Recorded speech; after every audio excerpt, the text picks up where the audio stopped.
uh, make the system a bit better is that with systems themselves, they become obsolete very quickly because technology advances, at a rapid pace. And so you could spend upwards of 50 to $60,000 on an actual system. And then by the end of the year, end of next year, you're gonna need to upgrade it or purchase a whole new one that costs even more money.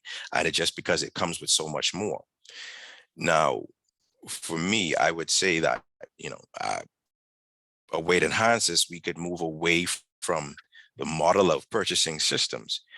And we'd look at hiring persons specifically to build systems, because in the long run, it's cheaper to hire people that have the expertise as opposed to having to purchase like a system brand new out the box. And then let's just say that a specific company can only maintain it because, you have some systems that can only be maintained by the engineers of the company that you bought it from, and they will charge you they will charge you for their services. And let it be an example where, the company is based in India and then you're based in the Bahamas. You're gonna have to fly that person all the way here. You're gonna have to pay for their room and board, and you're gonna have to pay for the time that they would have to work on the system. And from my experience, sometimes they still don't even get it right.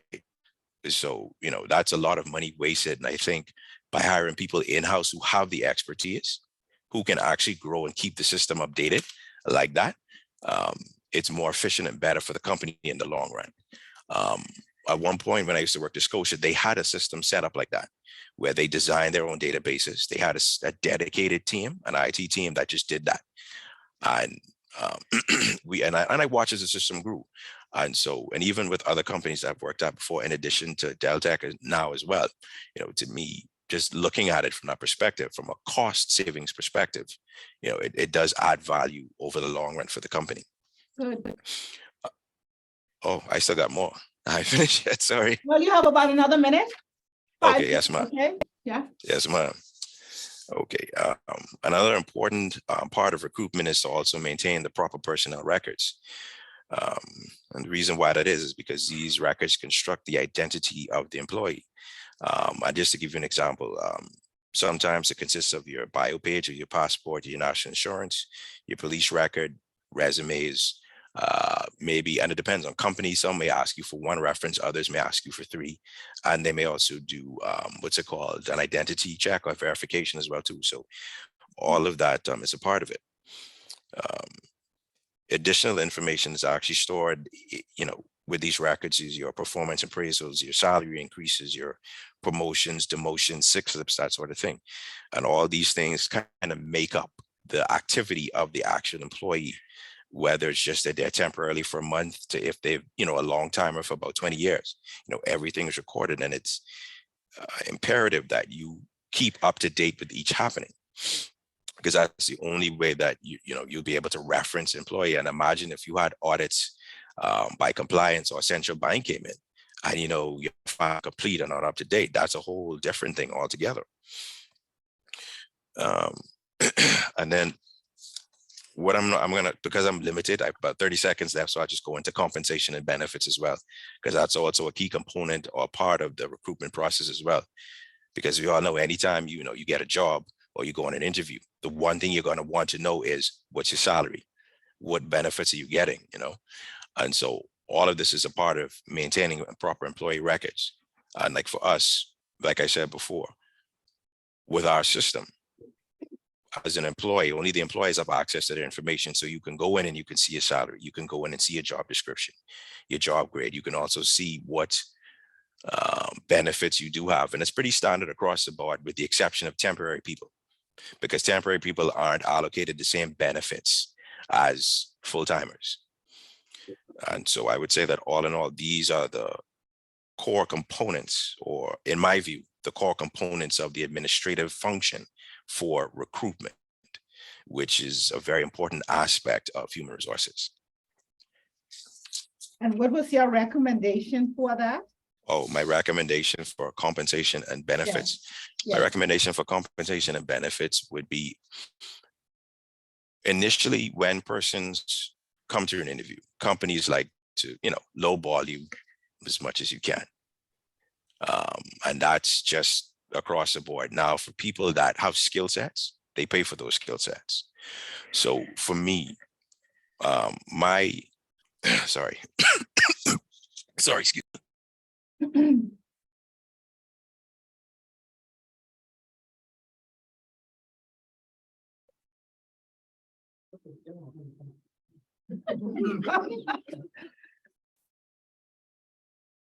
Got yourself? Okay. Okay, as you catch yourself, Molly, I gather that there are three main areas. Sorry, As you catch sorry. yourself, take your time as you catch yourself. But I'm gathering that there are three areas, core roles that you have identified, or processes: recruitment. You've talked about your system, your HRIS system, and comp and ben. And I gathered from what you're saying is that to improve quarterly workshops would help for after people are recruited into the organization. And also, instead, as it relates to your system, you look at hiring people who may have development skill sets to develop and to maintain your system within the organization, instead of bringing people in and paying, of course, thousands of dollars for the maintenance of those systems. You can do that. If you hire a person with the right skill sets, they can become developed. Basically, you're talking about developers for IT, and train persons within the HR department to assist with the maintenance. And then you talked just now about comp and benefits.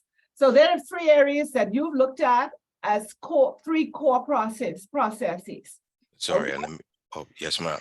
And just to add, with compensation and benefits, one Right. of the things I think that can add value is people come in at one level with a salary, and a lot of times there isn't.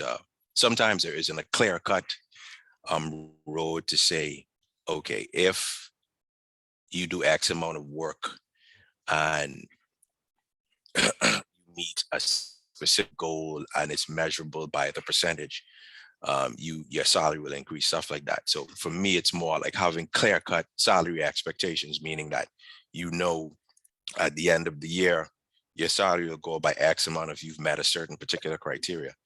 Well, And not a lot of, I'm sorry, go ahead. Yeah, because of time, that's something we can look at developing a little more. But remember that your Okay. comp and ben, and we're going to have a guest speaker who's going to come, a specialty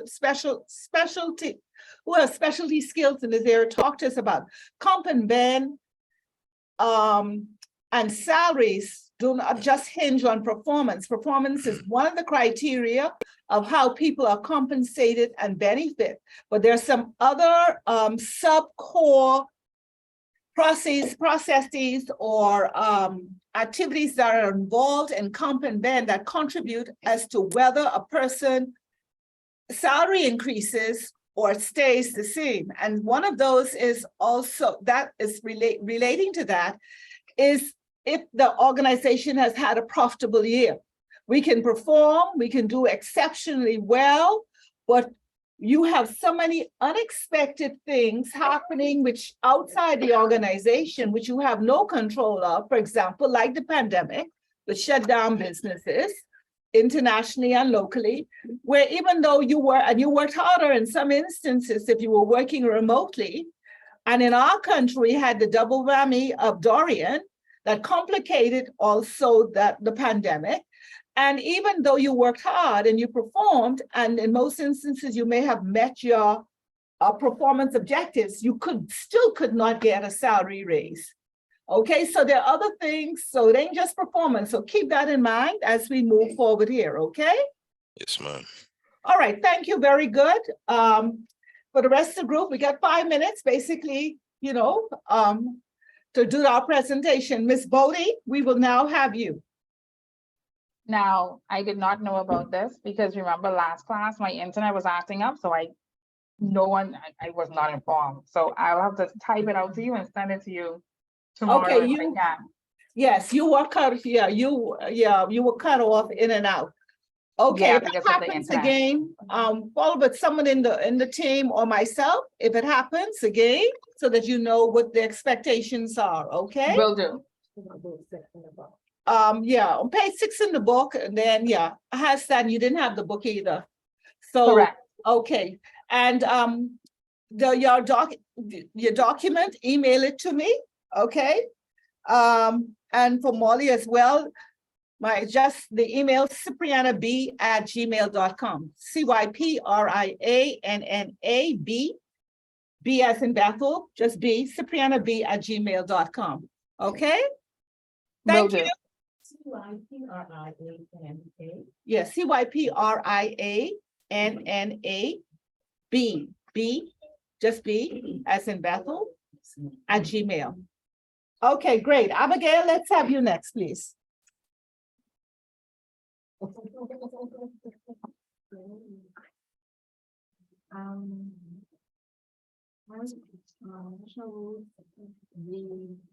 training and development, strategic role, HRM.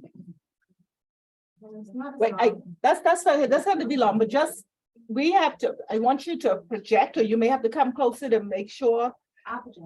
Okay, make sure you all can hear her for me, please. Let me know if you can't. All right? Go ahead, Abigail. Yeah, development, strategic HRM aims to promote and achieve long-term goals for employees. I chose this function because I believe in bringing the best out of an individual and adding value to their lives. In doing this, persons are more open to retain knowledge given to them and perform with excellent accuracy and precision. My recommendation is to achieve such excellence in this is to participate in ongoing courses. For example, my workplace consists of hundreds of employees, therefore it is very easy to be overlooked and underappreciated. When I first started, I was not informed of certain benefits which are included in the employee handbook that I did not receive, and certain downsides of the job, such as overnight shifts, were not mentioned. But it was a big thing for me. Downside of the job, that's cute. This did not give me a good impression of my department, and I did not feel valued. I would recommend that the handbook be available online so that it is easily accessed. Moreover, various training programs like ethics communication and accountability training to be offered to employees, supervisors, and managers. Additionally, a mini Bahama host course should be mandatory to assist with how to handle and communicate with guests to properly care for their needs. Lastly, a rewards program should be implemented to keep track of attendance and guest interactions. In conclusion, training and development strategic HRM would benefit in many ways if executed correctly, and it would make employers, employees, and customers happy, all while bringing in great profits. Very good, thank you. And so, just to make sure everyone got that, training and development is a core process in the organization. Okay, and it's a core process, one of the core processes of HR. We will definitely talk a little bit later about how having, I would say, good relationships with managers to ensure that that process takes place. Because if you don't have those relationships, you're gonna have plenty no-shows, no interest, and no form of measurement. People's improving themselves and developing themselves, and you're gonna have difficulties with succession planning and career pathing within the organization. So that's a core processes, so good. Okay. Who came in next? Samantha, let's have you.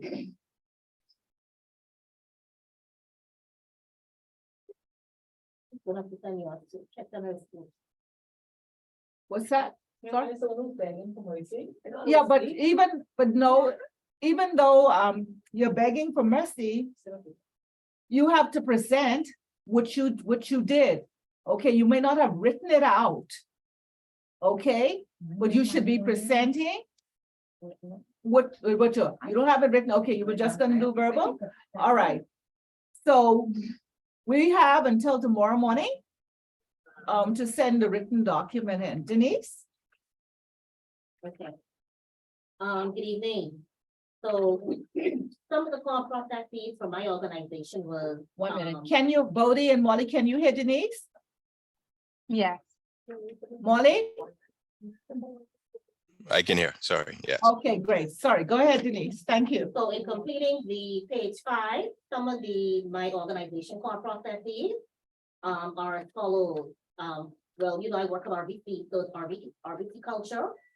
The other one is well-being, compensation, career and growth, benefits and life Oh, changes. sorry, Denise, slow. Yeah, Oh, it's gonna be okay. slow, just slow it a little bit so they can hear you. Go through them Okay. again.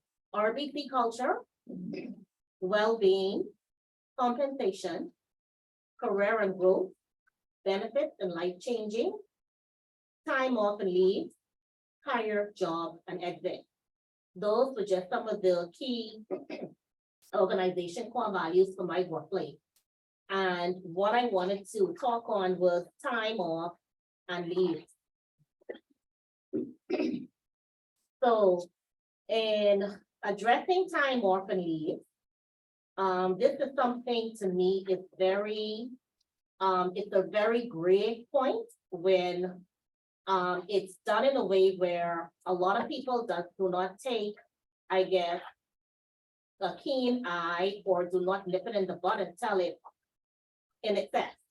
This is something that we don't normally try to curb before the behavior gets beyond where we now have to take further action. So a number of time off and leaves my organization provide is vacation and holidays, our vacation and holidays, purchase vacation, and mandatory absences. And so the first point I'd like to pretty much mention is vacation and holiday. My organization believes a regular vacation is important for the mental and physical wellness of all employees. With this in mind, it is essential employees take a meaningful break from work. Annual leave, time off, and leave policies set the requirements for eligible employees to ensure they are taking their annual leave entitlement. And so in taking annual leave entitlement, you also have something called purchased vacation, where it is imperative of work-life balance and wellness and response to diverse employee needs in several ways, including providing flexible work arrangements. And this is where the amount of time that can be purchased equals to anywhere from a week to 2 weeks. And so separate apart from your regular vacation, you can also do purchased vacations as well. Another area of the employee leave of absence is something called mandatory absences. And mandatory absences is one of the, my organization ensures you take a break from your regular job responsibility every year. And it's a best practice in helping to prevent risk and preventing fraud. And so in doing this, depending on your responsibilities, all employees are required to take either 5 or 10 days of every calendar year, with an exception of new employees. You take this at your annual. So once you become vested a year, then the mandatory absences will then be something that you will have to be deemed to take. Also, with absences across the board, what is also recommended from my establishment is that we have processes in place where you also are pretty much, for lack of a better word, banned from the system. So once you have 5 consecutive days off, like I said, consecutive, you can no longer have access to the system. Your system access is revoked. And that's another way how we prevent you from we actually encourage you to take your absence how it should be taken, which is enjoying your family, having that work-life balance, and also so you're not coming into the system to be tampering with anything else that you should not be tampering with. And so my recommendation to enhance and improve the effectiveness of the relationship between the processes and the HR, Bridging the gap between employee and employer views will require substantial involvement from HR. This involves going beyond the surface level, diving deeper to discover true facts, mentally and physically impacting employees. To enhance and improve the effectiveness of the relationship, I suggest we require the following. These are my recommendations. Determine the root cause.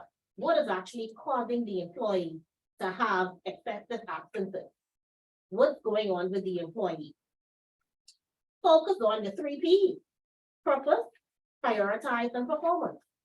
What is your purpose? Why are you always taking these consecutive time off? What is priority for you? Not coming to work or staying home? Not coming to work or doing something else? How are you prioritizing your life? And of course, performance. What level of performance the employee is actually now engaged in as it relates to these absences? How is it impacting their performance overall? Create a safe space to communicate. Cultivate trust. This is something that's very important because you can actually have a conversation with an employee, and depending on the environment, the employee may not be at ease to divulge what is actually happening. And if you are a leader where whenever something is told to you in confidence, other people are then aware of what's happening, that also deters the employee from actually being able to express themselves vocally or being truly honest. And in being truly honest, you can actually help them to see, how best you can get beyond what's actually going on. So a lot of that honesty and trustworthiness, a lot of that isn't happening. So you need to cultivate and create a safe space. Another one I have is you have to show empathy. You have to show empathy. You have to show the human side approach in dealing with employees. You're not dealing with robots. You're not dealing with animals. You're dealing with a human being. And so empathy is something that it must be shown. You just can't come in a meeting and be straight-faced or so curt when somebody is actually expressing themselves. And then sometimes you have employees who actually cry. And so when that happens, I'm not saying for you to solve as well, but you have to show some level of that I care what you're going through. Another one I have is, and this is very important, I believe that you have to be accountability between you and the employee. We just can't have this conversation and set boundaries or set ways that we're going to move forward. But we have to be accountable. You have to be accountable in carrying through what you would have relayed to me. I have to be accountable in what I would have relayed to you and coaching you and providing you with these type of environments, what I would have mentioned previously. So we have to be accountable. And pretty much, I think that through these points that were previously listed, the relationship with effectiveness will improve between HR and the process lead. And of course, the employees will be a win-win-win. Very good. Thank you. Very thorough. I like the recommendations. I mean, I like even with the other 3 persons have said as well. But we refer to that core, and this is where terminologies come in. We refer to in organizations I have worked with as time and attendance as a core process in the organization, and you refer to it as time off and leave. Yeah. So most of you may know it as time and attendance, okay? And that is a core process, because if ain't nobody there, no work could get done, eh? If you wouldn't have no customers to satisfy or to can't respond to their needs and meet their needs. So that is definitely one of the core processes and how we manage it, how we address issues related to it. It's interesting what RBC does, and from what you have outlined.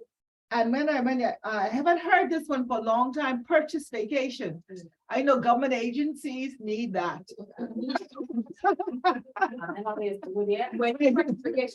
Vacation without getting paid? Yeah, because this diverse time that we are in and the diversity of issues, personal people have to deal with. People would rather just get the time off without pay and deal with the issue and be able to come back to work, okay, when it's dealt with, because I'm just thinking of people who may have to go away for unexpected surgeries, all right? And you're the spouse or you're the mother or father, and you have to be there. Correct. An extensive treatment. You can't expect someone else to do it. No. And you don't have them out of vacation, so they could purchase that. So that's an interesting concept as well, which you may want to take back to your organization. And the mandatory leave, of course, in banking, that is needed. I think all banks should have that. Because it becomes a check, okay? The mandatory, the separate from vacation. Yes, it is. Yeah. Okay. So it prevents risk, and your recommendations are pretty thorough. Because like we're people. They're not robots, like you say, applying the 3 Ps, like you say, and creating a safe space so people can communicate and feel that they're being listened to. You remember that was one of the fundamental things we addressed in communication when we did fundamentals of HR. And then when you talk about accountability, just understanding that you are ultimately accountable. Some good recommendations, some good suggestions, and some interesting core processes that take place as it relates to time and attendance in RBC that most of the smaller organizations don't have. But I don't say don't in the future, you can't have it. And this is what this class, it can be implemented. And this is what you as HR, future HR leaders, this is what you go with. This is how you learn, okay? And you see, investigate, research. Molly came up with also an interesting one when he talked about hire the person with the specialist. Why bring them all the way from Asia? As if they're the only ones who, and money. So very good. All right, who came in after Denise? Crystal? Me? Yeah, you weren't, She was in that. Yeah, that's right. I left No, early. she left early. you left early, so your assignment comes in tomorrow as well, okay? Yeah. Okay, So I have to explain. okay. Well, it's on page 6. What page is it on? Page 6. 5 and 6. Okay, you're looking at a core process that takes place in your organization. You're identifying how it benefits the organization, and then you're making some recommendations, basically for improvement. That's basically what it is. You gather that from what we're discussing here. Okay, so I have Nikisha, let's have you, Mr. Rock. I like to call you. I went on, I spoke about recruitment, the recruitment process.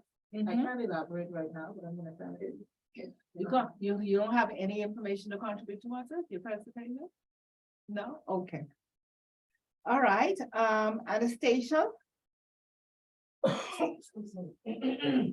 Yeah.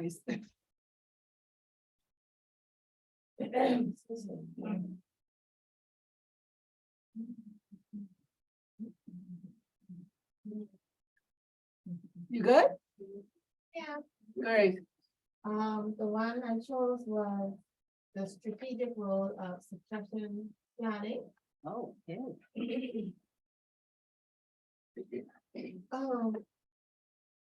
I have that they work together because both are in the best interest of the company's future by investing in current staff in the form of regular workshop, installing procedures that can come into play in the event of and organizing internal and sourcing external training.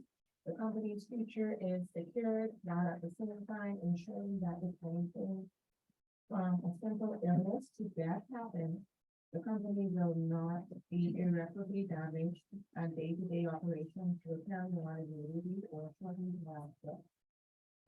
In my current workplace, this can be improved upon by ensuring all current staff have their degrees and certifications, obtaining the Ministry of Education summer workshop calendar to share with the staff, attending ADAPA trainings regularly. Formerly, we did them every 2 years. At current, it's been 5 years. Teachers employed more than 4 years will attend training for the next grade level up each year after. Persons employed more than 8 years can train for administration roles. And in-house workshop on public interactions, time and classroom management, email and letter formats, and online and in-person meeting protocols. Okay, great. You're doing any of those now, though? You're doing some of them now, eh? In your Sure. school? We do the ADECA trainings. We Right. used to do them every 2 years, but we haven't been for a few years now. Okay, Becca is an excellent program. If any of you have ever had, any of your children participate in that. But, the constant update, so basically. You are talking about succession and training educators. To prepare for upgrade, well, you referred to upgrade, but to teach the next level up. And I found that interesting, okay, because when I taught, when that was years ago, but I've been in touch in a lot of things in education. Regardless of what grade you came in, you were considered still equally qualified. But it's just that you had more skill sets to deal with probably toddlers, because we don't see, or children in grade 1 and 2 have different needs from toddlers. And you're in a preschool, am I right? Yeah. Okay, so when, and I know Ms. Archer now does some preschool education along with College of the Bahamas, and you're talking about those persons coming in to train your people. Now, I also noted that you talked about the Ministry of Education don't do any training. Are you a Ministry of Education preschool? That's what I'm trying to say first. She's a private. You're sector, private, very okay, private. all The right, Ministry of Education would usually hold summer workshops. They used to Right. do those years ago. They're not doing them. yeah, I think they're starting them again. They started them last year after pandemic. They started them, but I don't know for preschools. I know for some, probably the other grades, some. So maybe this year, I don't know if the preschool council, if they're doing, and they used to lead those, if they're doing any this year, but they're very good workshops and they do help a lot. So you're recommending that people participate in them as well. Okay, great. So you have yours written out? I can receive, or you have to type it? Good. Okay, let's take this. Thank you. Tatum, you signed in next. You can type it and send it to me. You're not presenting it? I'd like you to present it if you. Okay. I want to elaborate a bit more. So this is just.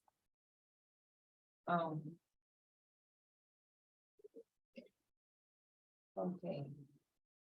I'm thinking that benefits along with time and attendance. I'm thinking that I'll touch a bit on time and attendance along with benefits, right? As core Yeah. processing. Process, So, I feel like the administrative role in human resource management is very important for this, time and attendance and benefits that I'm thinking on.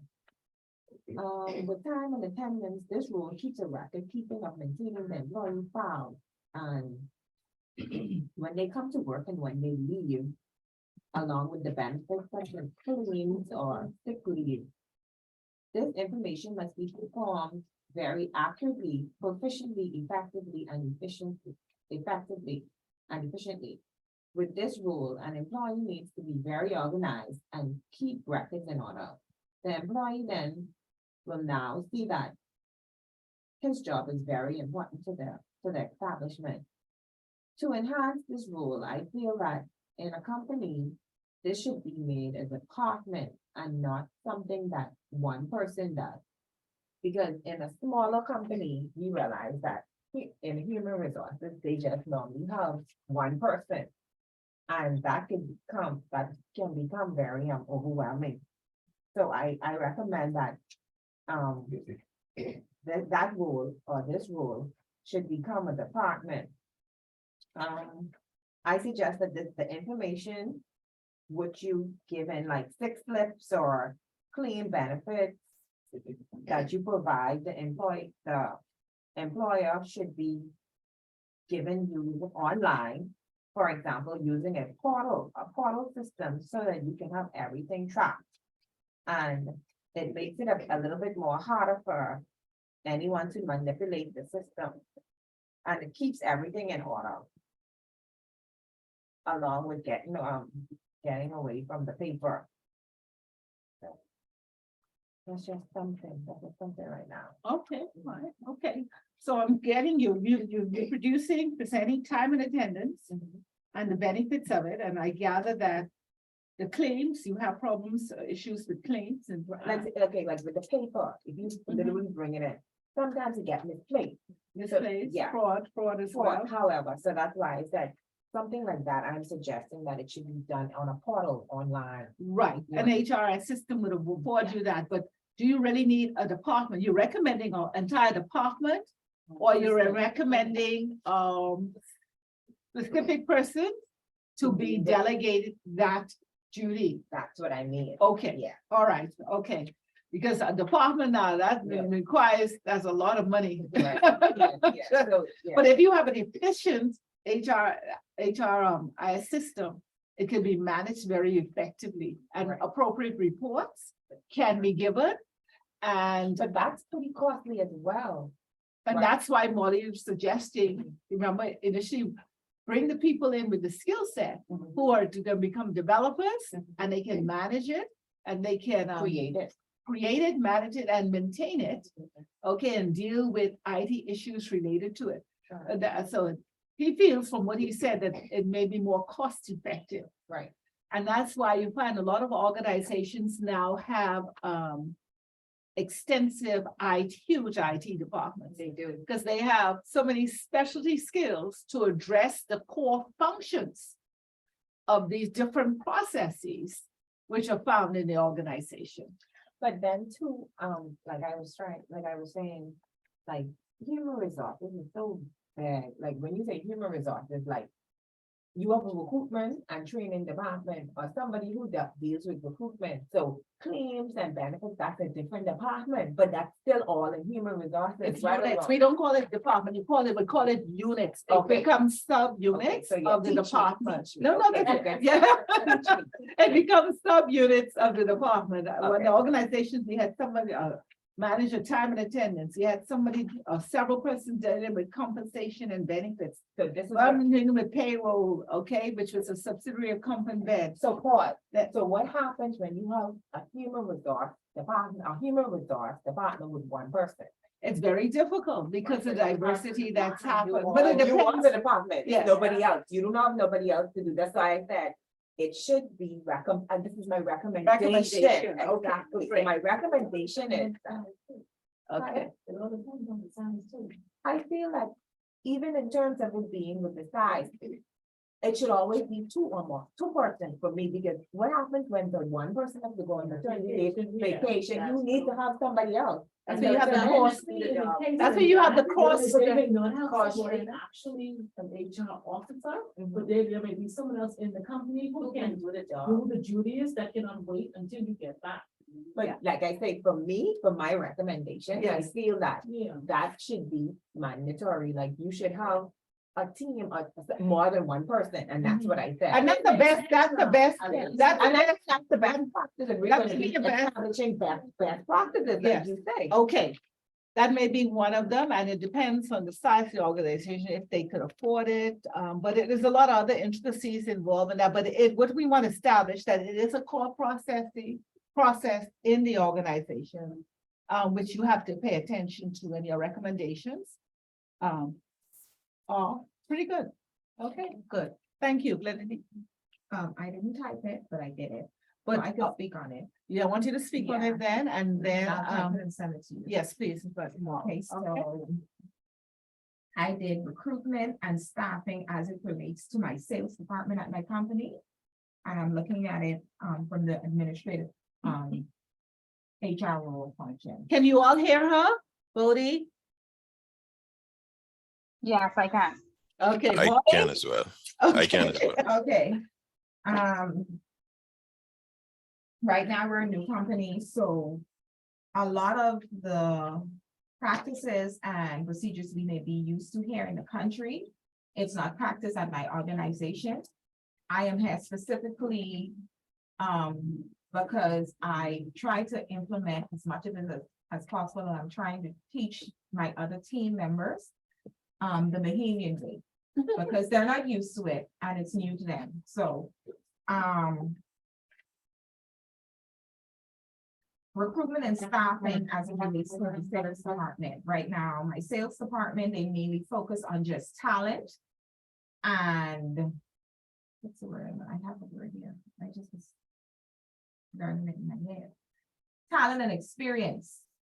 And I have an issue with that because I tell them, yes, a lot of people may have the talent for sales and a lot of them may be experienced in sales, but we're trying to run a real operation here, okay? I have members of my team who feel because they know these people have the experience or the talent, they often come to me as an HR manager and say, okay, I need you to hire this person. It doesn't work that way. I am here for a reason, and there's procedures and there are processes they have to go through before I hire this person. You can't just come and bring somebody and put them on as a part of my team just like that, okay? So the administrative HR role function with this process, I'm trying to implement it in recruiting and staffing because I need it to be properly organized.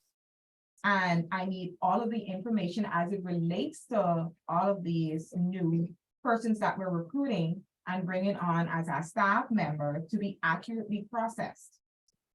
The information for all of these persons need to be properly entered in our database.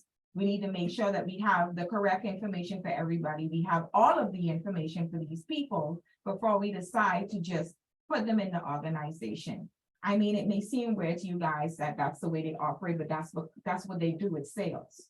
They could fire you today, then come right back and hire you tomorrow. That's what they do. They only concerned about how you're gonna bring the money. That's it. But as an HR manager, I tell them I cannot operate that way. Okay? So you want to see some major changes in the Yes, I hiring mean, process. they could do it that way, but before they do it their way, they have to do it my way.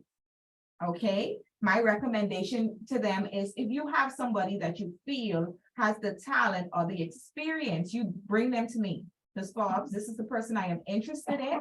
I feel like we could benefit from them. They could be a benefit to the organization. They have the experience, they have the talent. I need you to do your part and collecting all of the information that the company would need from this person. Let me know when they are okay to start on our team.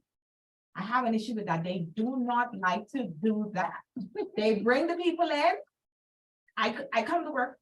Who's this? Oh, he's in training. Who approved this training? If this person slip, fall, bug their head, die, I have no information on this person. And the first thing you guys are gonna do is come running upstairs to Ms. Forbes. Ms. Forbes, fix it. That's what the emails every day, all day, everything is Ms. Forbes, fix it. So since I started taking this class, it's getting better. They're starting to understand why I push for them to do things, and they're starting to fall into line with everything we need to do when we're recruiting and staffing people. And I told them, I said, with recruiting people, you can't only recruit people because you know they have the talent and they've been in the work field. You have to give other people the opportunity. You're not going to know all the persons here in the country who are qualified to do this job or who have the experience in this job. So you have to not only, because we're a small company, so you're gonna just bring in all the people you know, your friends, your family, your cousins, somebody who somebody else recommend. No, you have to give all the Bahamians the equal opportunity to actually be a part of our organization. So yes, I may take your recommendation, but that doesn't mean that this person is going to be a part of our team. Okay, you could make recommendations, but when you're saying that, okay, we need to hire 10 persons, I'm gonna do what I did, send it out. We're gonna bring in all of these CVs and we're gonna take our time and we're gonna give everybody the equal opportunity. So I have a software in place. I bring everybody in. It generates employee numbers. It generates anything that I need down to sickness, benefits, I could put in all that emergency information, I could put in past information, everything I have, I could do that, I could access that. And, that's one of my main core processes right now Okay, within my organization. That's my biggest issue. okay. My biggest issue right now is recruiting and staffing. Because they don't understand the importance of the human resource manager. Everybody just wants to. Yeah. And then you have somebody on the table who's now pitching a sale and possibly is gonna have a sale and they're not in the system. I can't, you don't have a sale, you're not an employee. So it sounds like they don't have a structure. Yeah. No, it's just their way of doing things is Mhm. totally different from the Bahamian way of doing Yeah, things. so you have the east, you have the east, The No, owner, no, as a nationality, right? the owner of the company is Austrian. Okay. But he has a That explains a lot. his main company is in Dubai Mhm. and his biggest company is in the DR. Okay. So I'm coming into a company who operates on a bunch of different cultures. cultures. Oh, So, Yeah. All right, and they're not against learning our culture, you know, but it's Just hard to. Yeah, they're used to being that way, but because we have laws in this country, it can't be Okay. the way they're used to. you're protecting them. Yeah. Okay, great.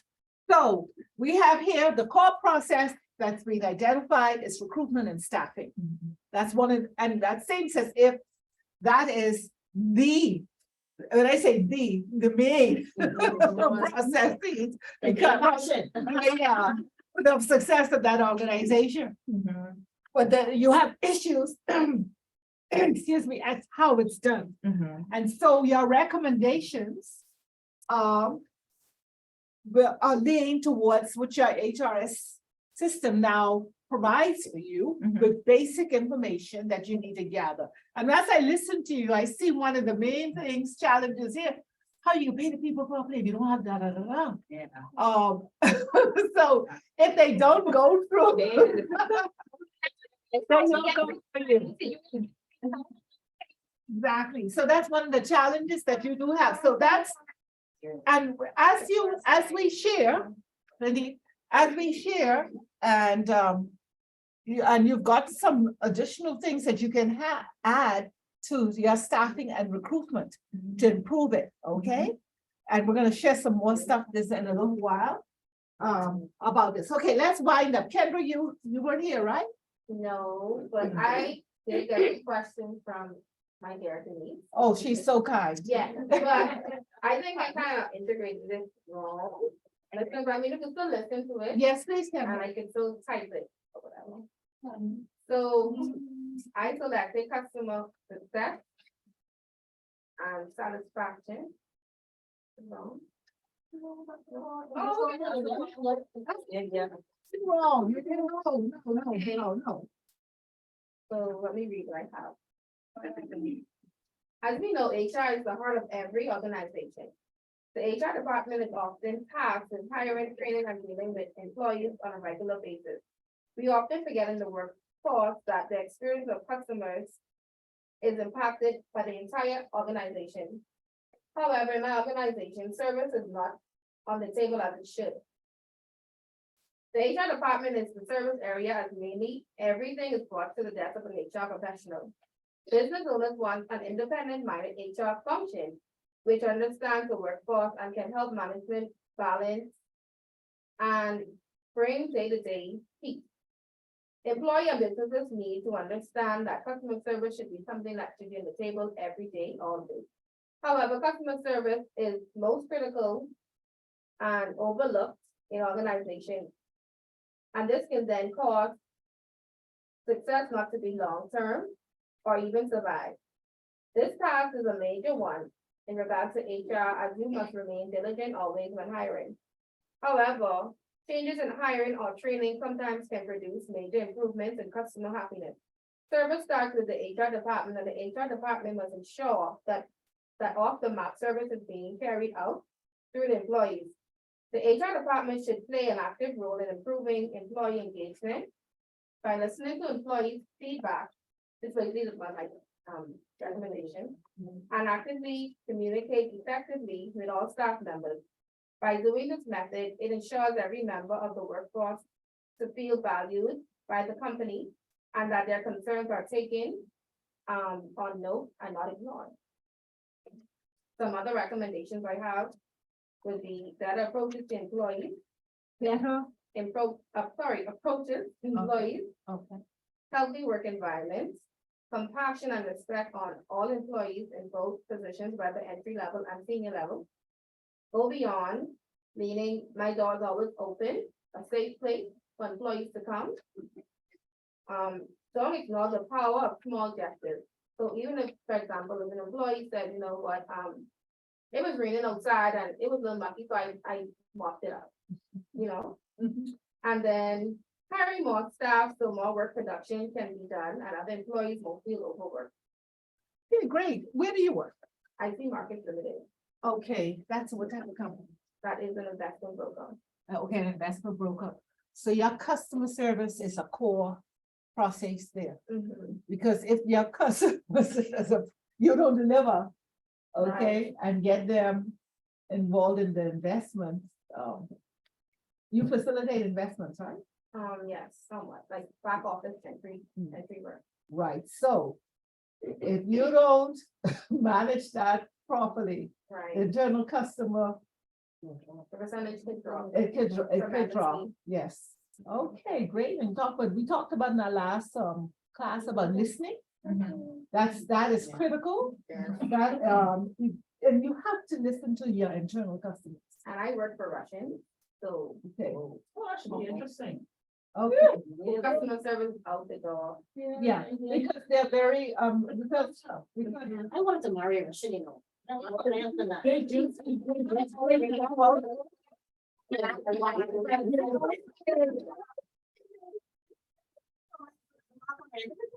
Because I was supposed to marry a Russian or Chinese. My husband's from Long Island. But I was supposed to marry, a Russian or Chinese.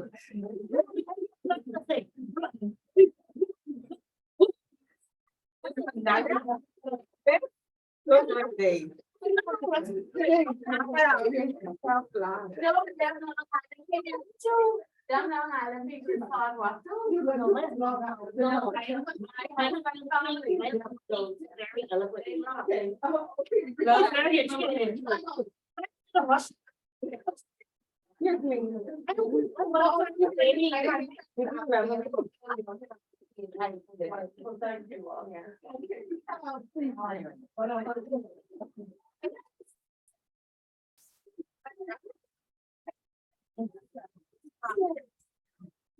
Listen,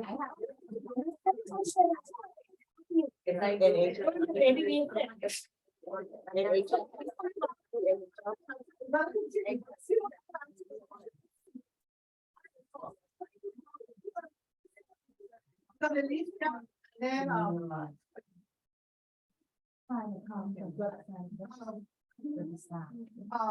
today you were here for the last week, right? no. So you got the homework. Yeah, I think. Okay, all right, we have two more, let's go, okay, so let's, and, okay,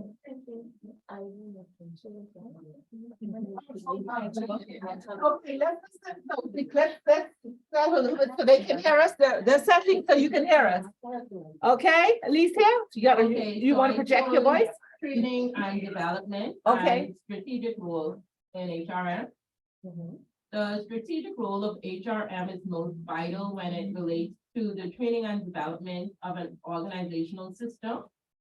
Like we discussed last week, y'all probably discussed it prior to that as well. Once a budget is set in place, this fundamental of HRM should be offered to staff to not only enhance their staff's performance, but to also obtain and uphold the standard of the company itself.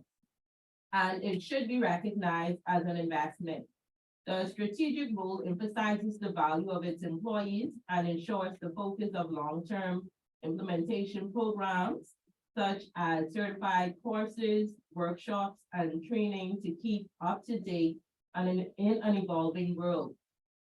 This core process will also aid in preparedness crisis that would not disrupt the operation of the company. Some suggestions that can enhance or improve the effectiveness of the relationship between training and development and the strategic goal of HRM would be contract proposals, i.e. stipends and vacation pay, long-term benefits, retirement plans, health insurance, partial pay for educational courses such as this, on-site training for realistic and effective outcomes, and formal and informal employee surveys. Okay, I like that last one. Informal, I mean, I like all of them, the recommendations, informal and formal surveys. One of the things that I found with when you do surprise surveys, and there's no name attached, you get the truth. They'd be the best one. And then also it could work against you. When I say work against you as well, if if let's say if there's an issue and it hasn't been dealt with properly, it can become an attack. You understand what I'm saying as well? And if we're depending totally on the results of those surveys, it may not be the total truth. All right. But surveys are good, it's good 360 feedback. It gives you a good idea of what the strengths, the weakness, or the real issues are. Especially as it relates to if you're delivering satisfactory training. And if people feel that they are being given the opportunities to develop and enhance their skills. So training and development definitely, and this is the third person I think who spoke about training and development this evening as a core function, but as a core process as it relates to your organization. Where are you working in, Lisa? First Step Academy. Okay, so both of you all are, okay, great. Okay, and you would have gotten some points from her as well as to, okay, how, well, the different courses and activities that you can bring to your organization. And they're not difficult and they're not costly, especially the Ministry of Education ones or the ones sponsored by the Preschool Council. Very affordable and a lot of them are free. Yeah, we actually recently just had, like 3 weeks ago. Yeah, the representatives from ABAC actually came to us to do a workshop because we didn't go to them in a few years, like mentioned. So Okay, they came to us to do it, which is why I said on-site, which is more effective. right, because it becomes much more cost effective for preschools, which don't really make much money. Okay, The representative.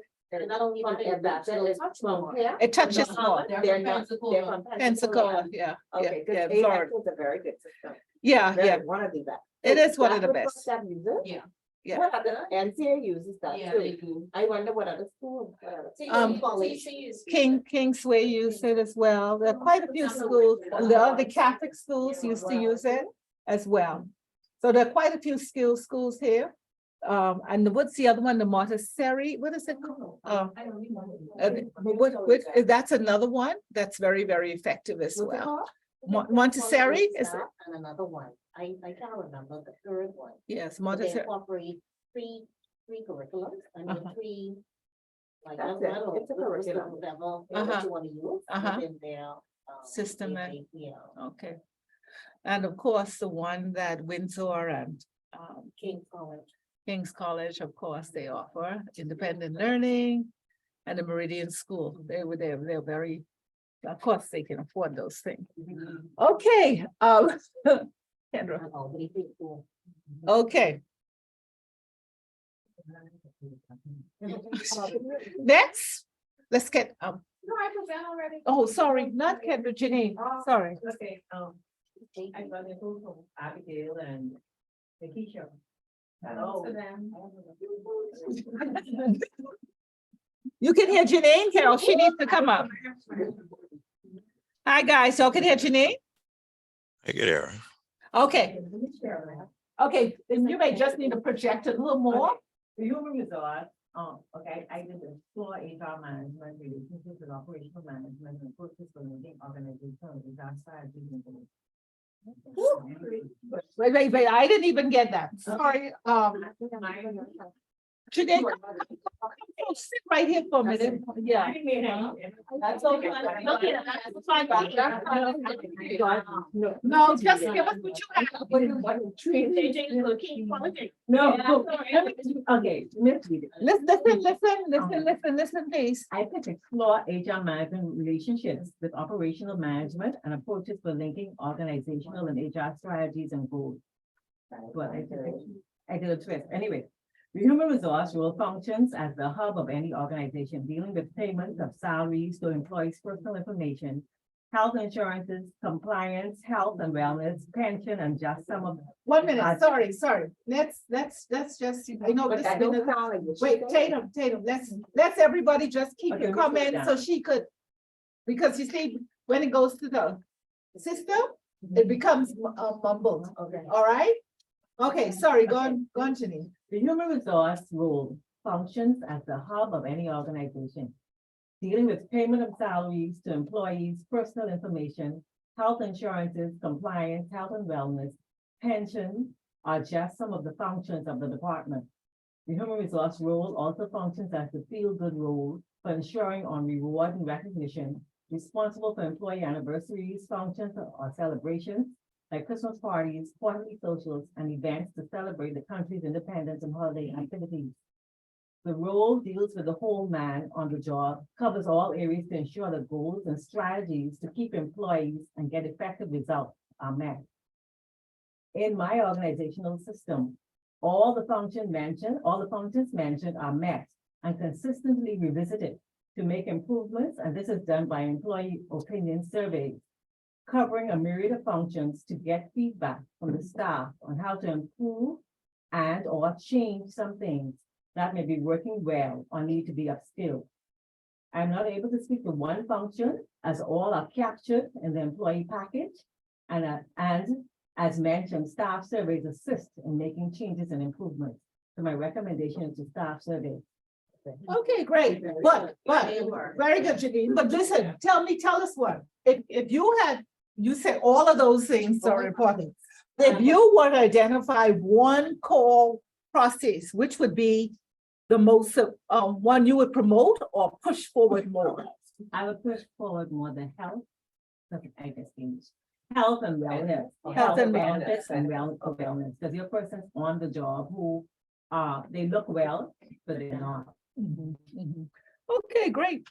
Okay, thank you very much. Yes. I'd like Dee? to add something to what Janine would have mentioned as well, because now where I am positioned, it's not only the employees, because my environment is totally animal loved. And so their extended family is also looked at. What do you mean? The dogs. Oh, On what else?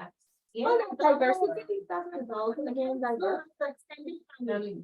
so what do you mean they're looked after? If they're sick, Like, 1 minute, for 1 minute. instance, No, not so much, sick benefits, but like when we're having functions, you can bring them in. family functions or anything to do with the extended family. So they're invited, They're and then invited. you have to set aside how they're going to be, Treated. looked after. Treated. How they're going to be, just like how we have to eat.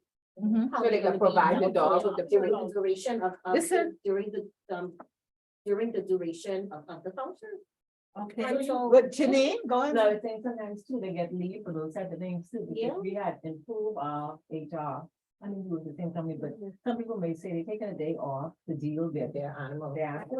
Now that is diversity. Diversity. Organization. They call it, Let's say- holiday, they call it a holiday. Okay, and you see, and listen, there are a lot of things, yeah. No, it's not nonsense. No, Vacation day for that. no. Listen, excuse me? No, we. Excuse me, ma'am. There's a process that is back. Just a minute. That's what we're doing in here. One of the things that I've learned in all seriousness, you have to listen. You decide personally what you're gonna recommend for your organization, which you will know, which you know would work best in the culture. But you cannot be dismissing or calling what other people do foolishness. It's not. I Okay, I know know what that. you're saying. No, no, no. Yeah, yeah, So let me be a little careful with that, because see, some people don't have children, And they take their. and their pets Very seriously. become very much Very. like that. And if you're working in an international agency, that is the approach you have to take. Because, I mean, we may not have the rules, which govern here in our country, but if you're an international company tied to European, North America, Canadian, okay, it's a different, it's a I different understand. Let ballgame. me tell you, my boss have 2 dogs. Uh-huh, And listen to me, you know, humans get treated like that. but, okay, When you see my boss travel, he goes, Dallas, and I forget the next one name.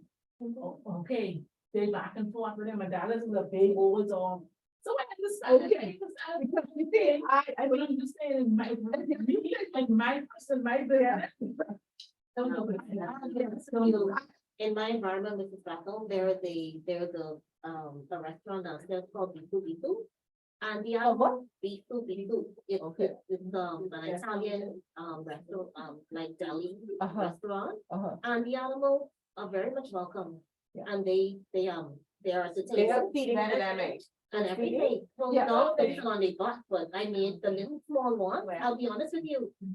They are on the table. yeah. That's just- They come down, no, but see, that's the mindset now again. They Yeah, come No, I around and they understand. sanitize and they do everything else after that. But those animals, they will take them, they value them more than they value Yeah. humans, I'm gonna be honest. I can give you a personal, I'm just personal, okay, so none of you get offended, right? I open my blinds and sitting up on my chairs out on my patio was a cat. I cannot stand cats. Oh, hi, my friend. Oh, Oh, you don't do it. Can you leave the baby? he just came and he just stood there and I tried to tell him, and he just opened those eyes, you dare come out here. On your way. My furniture I'm not sure yet. and not my cats. So what? Then there's another restaurant out at Caves Point, in the back of the caves, the plantation. Cats come round. And the chicken, Well, I don't mind the chicken. they call it plantation because it's a wildlife. Yeah. So I just choose, so what I choose not to go to those places. And then I went yesterday and I bought the thing called cat and dogs away and rabbits away, the dust, and I sprinkled it all around my perimeters up on a tropical on the Village Road. Okay. They have the spray and they have the powder. So I just want you all to know that, I mean, I have to tolerate a lot of things myself. So that's what I'm saying, let's be more, I don't want to say open. Yeah, that's the word. See, my thing Yeah. is, I'm sure where if you are in a culture where these things are accepted, I'm not gonna go, if I go to your place of employment and work and I realize that this is what it is, this is an Yeah. I'm gonna conform Okay. to an extent, Okay, you know? great. But I need that thing because I have a man. Yeah, And I really want that, I go, yeah. Yeah, it's called cat away, a cat, dog, and rabbit away. The cat away and the cat in the house. No, The yeah, cat outside, yeah, like, two outside. I didn't. Then they might be- Cat don't go. Okay, I want to congratulate you all. Thank you very much for your feedback. Excellent input. We've all learned a little something from each other this evening. I'd like to have those who brought their written pieces of work, please, you can leave them with me. And those who have to send it by tomorrow, document it, you can send it. I've given you my Gmail. Okay, let's go to week. Well, I also had this, I was supposed to give this to you all last week. And these are some of the processes we've addressed already this evening.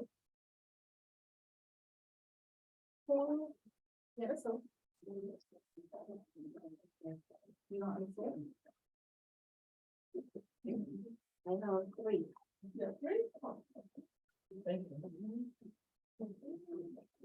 These are which you'll cover. Once again, they are fundamentals. HR, there, I highlighted HR management as a strategic business contributor involves supporting but is not limited to. And you've addressed these, enhancing organizational performance, investment in strategic planning, decision-making on mergers, acquisitions, and downsizing, redesigning organization and work processes.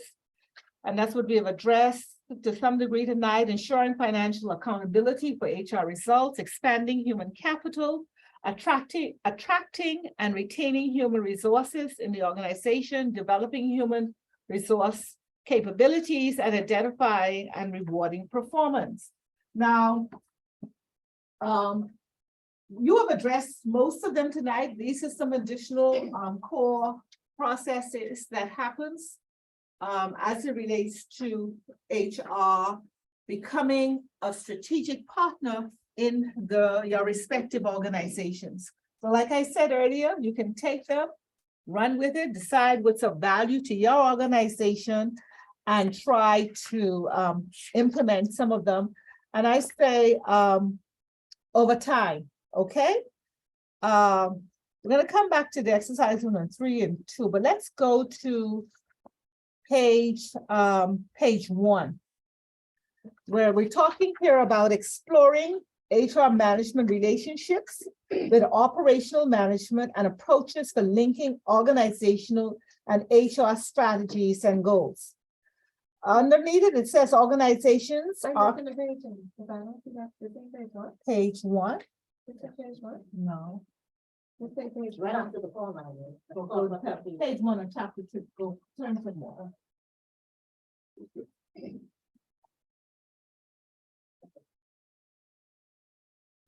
No,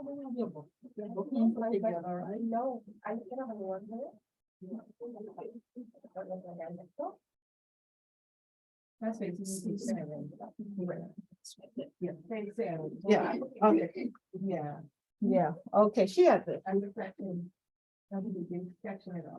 Yeah, okay, so here we have, it says that organizations are composed of human beings who are involved in interpersonal relationships with other human beings. And organizations are networks of interdependent human relations because people are dynamic and organizations are dynamic. Just like this class, we're very dynamic. So, it talks about here relationship. And I said, I made a statement earlier. I said, this is going to be good for us this evening because you're going to see how you have to develop positive relationships with your management team, especially if you're going to function in a strategic role in the organization. And as the comments saying is, you're going to be able to sit at the table. Okay. What we have here, it says that a relationship is a feeling thing. And yeah, it's a feeling thing. That's the best way Agatha explained it as, that exists between two people who associate with each other. You can't see, you can't taste, you can't smell or touch a relationship. You can only feel it in the psychological sense. I feel you all love me. I really feel all you all love me. And then maybe one or two, oh, what next? You know, you feel it, you sense it. And that's the same thing when you go into the workplace. You know, and there are some people you're going to be engaged with, and all of it, you can sense there's a war. You feel it. And especially tension, yeah, and especially when you're dealing with different cultures. Okay, and it's not necessarily, I say evil. It's not necessarily wrong, you're just different. But as she expresses here, it's a feeling. It's a feeling. It's a feeling. But we, as believers, those of you who have a relationship with God, we describe it as being discernment. You have a very discerning spirit. They say women, excuse me, Mr. Molly, but they say women are more discerning than men. Right? You agree? You still with me? He may have gone. No, I plead the fifth. You're a smart gentleman. You're a smart gentleman.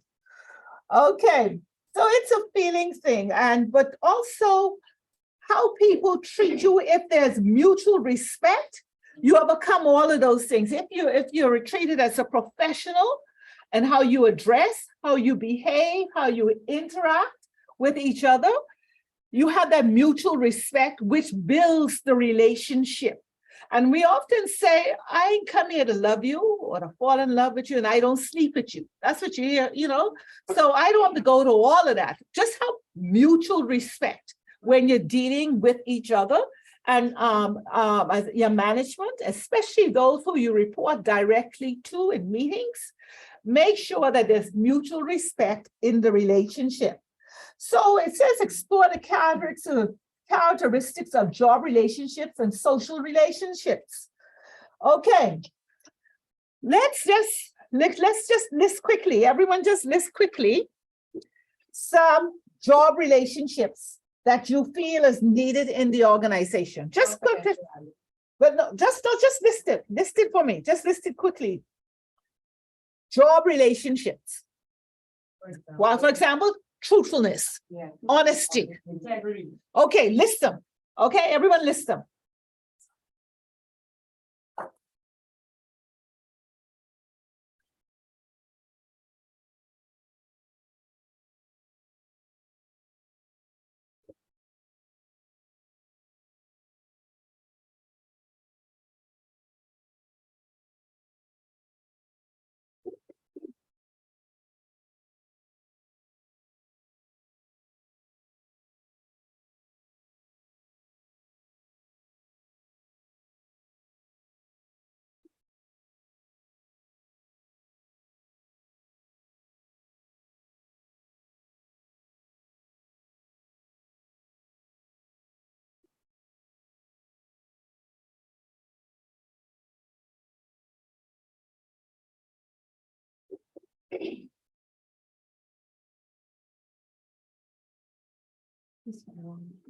I must say, it's like, something always happens to me at work, right before you speak on a topic. Yeah. Yeah. We connected. Yeah, Oh. because I just, like, I was telling her, I spent 2 days dealing with an department, customer service department, trying to come to a common ground with the manager and the staff. You know, and she was fighting because, you know, this is a new company, she's been with the company 15 years. And she's trying to bring in as many young Canadians to get into it. And what she's used to in the organization, she's not getting that here. And she's not used to it, but at the same time, I tell her, what you're used to, they're not used to either. Right, so you have to understand that what you're used to coming from the DR is not what we're used to here in the Bahamas. So you have to look at it from their perspective, just how you want to look at it. Okay, to build a relationship that can really. And so I had to pull in each one of her staff and individually hear their concerns. I didn't want to do it in good, no. Hear everybody concerned to see if everybody would have the same issue. And the only issue all of them had in common was training. Wow. Everything else was okay, but everybody had the same one training. And I had to, and then we had a general meeting. And I had to make them understand. I said, yes, I understand that you guys are used to people sitting and holding your hand and walking through stuff. I said, in this organization, you learn hands-on. Okay, you have to pay attention and you learn hands-on. And if you're not a person that can learn hands-on, we're gonna have an issue with the culture. Yeah. We're gonna have an issue. I said, she take you guys everywhere she goes to make sure that you guys are seeing her doing it. And if she leave you guys, you still can't do it. I said, so what's gonna make a difference if she write it down? Physically doing it should be the easiest way to get it done. Yeah, demonstration. I say, and the fact of the matter is because she's the only person in this department right now who could execute this job, it's hard on her because she had to train you guys and she still has to work. Relationships. So I had to do it for them to understand, and I still had to speak to her to let her know this is not the culture here. Yeah. So you have to understand it from their perspective. I think Abigail talked about when she was talking about her presentations. We used to have a Bahama host training. I'm just using it as a training program for executives. So that, and at that time, the hospitality industry was mainly persons from overseas in leadership roles at that time. But they were required to participate in that, to be exposed to the culture, to understand what they were dealing with. Now, what she does a lot is instead of her just getting upset or feeling like this, she would come and she would speak to me. That's and I would good. guide her. Well, that's So they relationship. made her sit down a whole hour and I took her to the day of Lord. Okay. Tell her how, this is the reason why I say, and this is the reason why I do certain things. It's not because I'm trying to give you a block. Okay. I'm trying to teach you that it's, the reason I'm saying this is because this is the way it has to be done. Okay, great. So now, and as you all finish this, what she is explaining to me, well, her job relationship has now become a coach. She has emerged as a coach to a manager. So that's one we can look at, you with the explanation and what you've just described. You didn't intend to go there to do that, but it's emerged because of the needs in the organization. So one relationship is a coach. Bodhi, what do you have? Give me one that you wrote down. I have passion, I have willingness, Okay, so you have to be passionate, the job relation, you have to be passionate about what you're doing. And what was the other one? willingness. The Willingness. to learn. Willingness to learn. Okay, great. Molly, what you have? Quite a few, well, first just things need first, I one. had Go ahead. diversity and trust. And then I had respect, effective communication, Good. Diversity, trust, and effective effective communication. communication. Their job, and you all can write these to you, they're things that relate to building a job relationship. Excellent.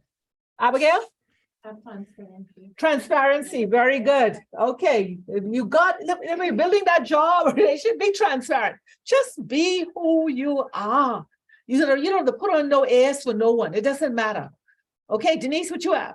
I have loyalty. Okay, loyalty is very important. You don't find that so much. These millennials, they know how to be the loyal boy, but anyhow. And all y'all who want to stay in that millennial group, I know, I gotta still prove you all loyal, but you all are loyal. You come to class. Hey, okay. Samantha. Respect, great. That is so important. Lisa. Moral ethics. Moral ethics, okay. Let's tie that to moral ethics. It's very, very important. And what you find in the organization, it's undergirded with your core values. Your core values express with the moral ethical behavior should be on the job. Y'all got that? That's very important. The name gone, sorry. Oh, that's good listening. Active listening, the name, give me, sorry. Anastasia, sorry. Alicia Anastasia. Okay. Janine. Common sense. Important, oh my gosh. I don't believe she said that. She said. I'm not on the same.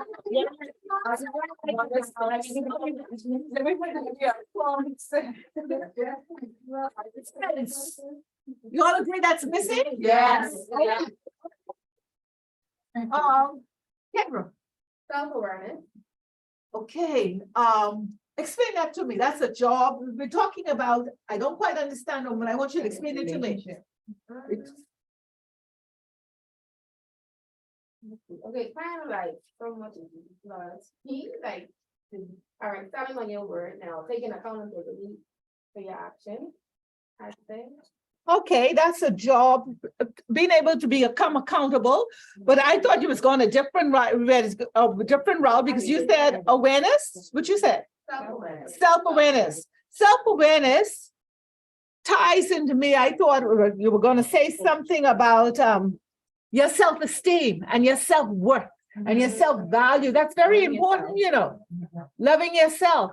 Because when that happens in a job relationship, you walk with confidence, you deliver with confidence, you reprimand with confidence, you reward with confidence. Okay, because you're confident and competent with what you're doing. That's what the lady in the labor was telling me.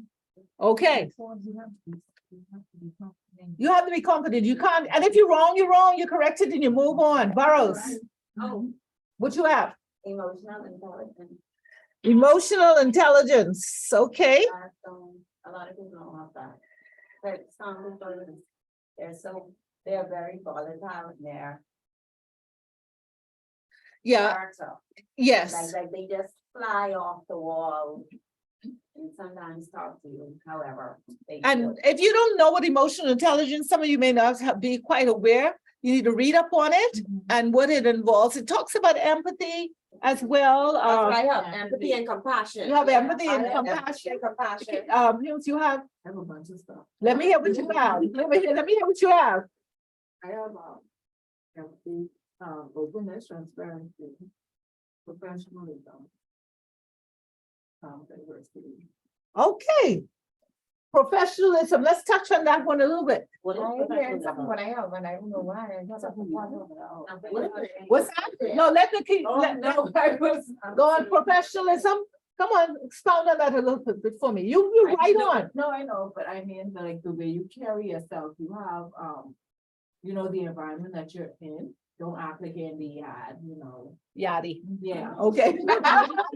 Yes, Put yourself in that environment, put yourself in that environment, so a lot of people can't put themselves. in They that can't move out. They don't know the difference. They don't, yeah, Of them running down the stairs, like you're in a professional environment. Yes. not that way. yes. Then I would tell you do what you do. Where you are, for instance, let's say you're the manager in the establishment. You need to reprimand somebody, everybody don't have to know. Exactly. Being professional, not on the floor, Talk about that. not on the floor. Okay, great. Confidentiality. Confidentiality is Confidentiality is key. It's key. Because you're working to a law firm, you can't go tell the people will. And when you're working the bank, you can't tell the people money on the people account. Alright? Again, that's very important. Okay. Both ways, you know. Okay. Again, an example, which I am speaking. For example, Okay, and also I'd like to piggyback of what Denise said. Uh-huh. When you have persons that, when she said that, they're going through something, and if they don't feel that they wanna open up to you as their manager, because there may be something confidential that you're going through, but then they say it to you, and then they hear it back. So, and because they don't want that to happen, that's why they close up and they don't be open with what's happening. It's so So true. that could go in so many ways. I just think that's very, very important. And it does impact job relationships. Okay, let's go to the other side. Social relations. What? Authenticity. Oh, yes, very important. Great one, Denise. Be authentic in everything that you do. Yes, very good. Okay, let's go to the other side. Forget about tardiness. Well, the tardiness is a behavior. We're yeah. talking about relationships. Yeah. So that's a behavior. I see it as a relationship too. You see it? Okay, wait, let's just explain it. What? Yeah. Yes, like you could tie it. Okay, I was thinking of it as a behavior. If you are a manager and you always want to talk to your staff about being late and all this different stuff, and you always late and different stuff, it's the same thing. Yeah, that's a behavior, The but manager have a problem and the staff. All of The manager have a behavioral problem with being late. okay, let's And do your it quickly. staff is following exam. Exactly. Let's move quickly, but we got your point. Social relationships. Let's think of quickly. Let's look at this quickly for me. Some social relationships that should exist on the job. Easy going. No, just write them down. Write them down. Write them down quickly. Don't think of them. I won't think everybody doing this. No, I. Oh, social relations. Why not do that?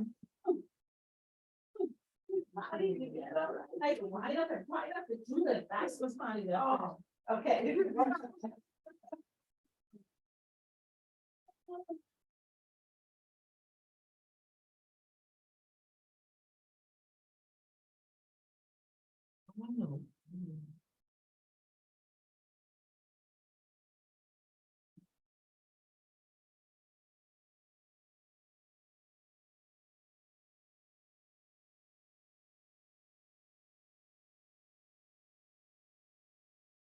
I discussed one enough time.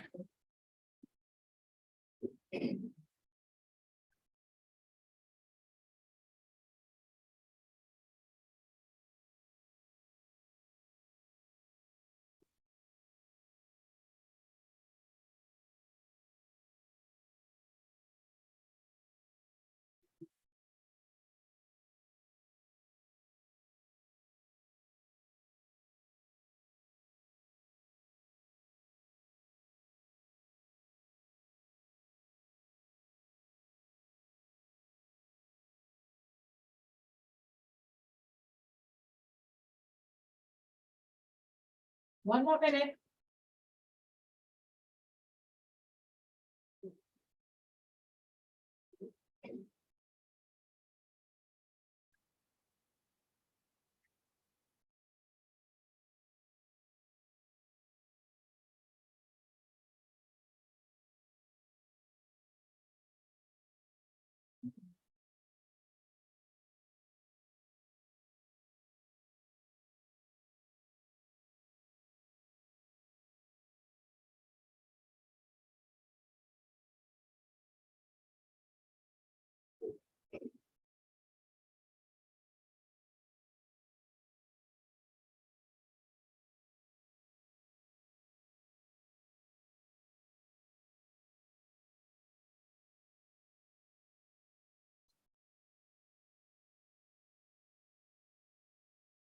Okay, let's go quickly. Let's, I don't recall the names, Sasha, let's start from you and just come right around, okay? I have common interest. Okay, common interest, great. Next, You get, reward and recognition time when you having your celebration. Oh, sorry. no, don't go, yeah, go, you started, but yes, we'll come back to Lisa, but go ahead. I have reward and recognition, like when they have a celebration, that's like a social gathering, or even though it's related to work, it's still a social gathering, but being helpful. You may have a coworker who is in need of something outside of the workplace and you're able to assist with that. Giving a ride, dropping off, some going on chance, okay, but, okay, social relation, great, okay, assisting. Next, Lisa, let's go back, go ahead, quickly come back to me. Come back to you, sure. Janine? Create relationship that you exercise together, 5 persons to identify. Right, that's a social, that's right, normally after hours, before hours, maybe lunchtime, okay, and that's building. Yes, go ahead. Birthday club.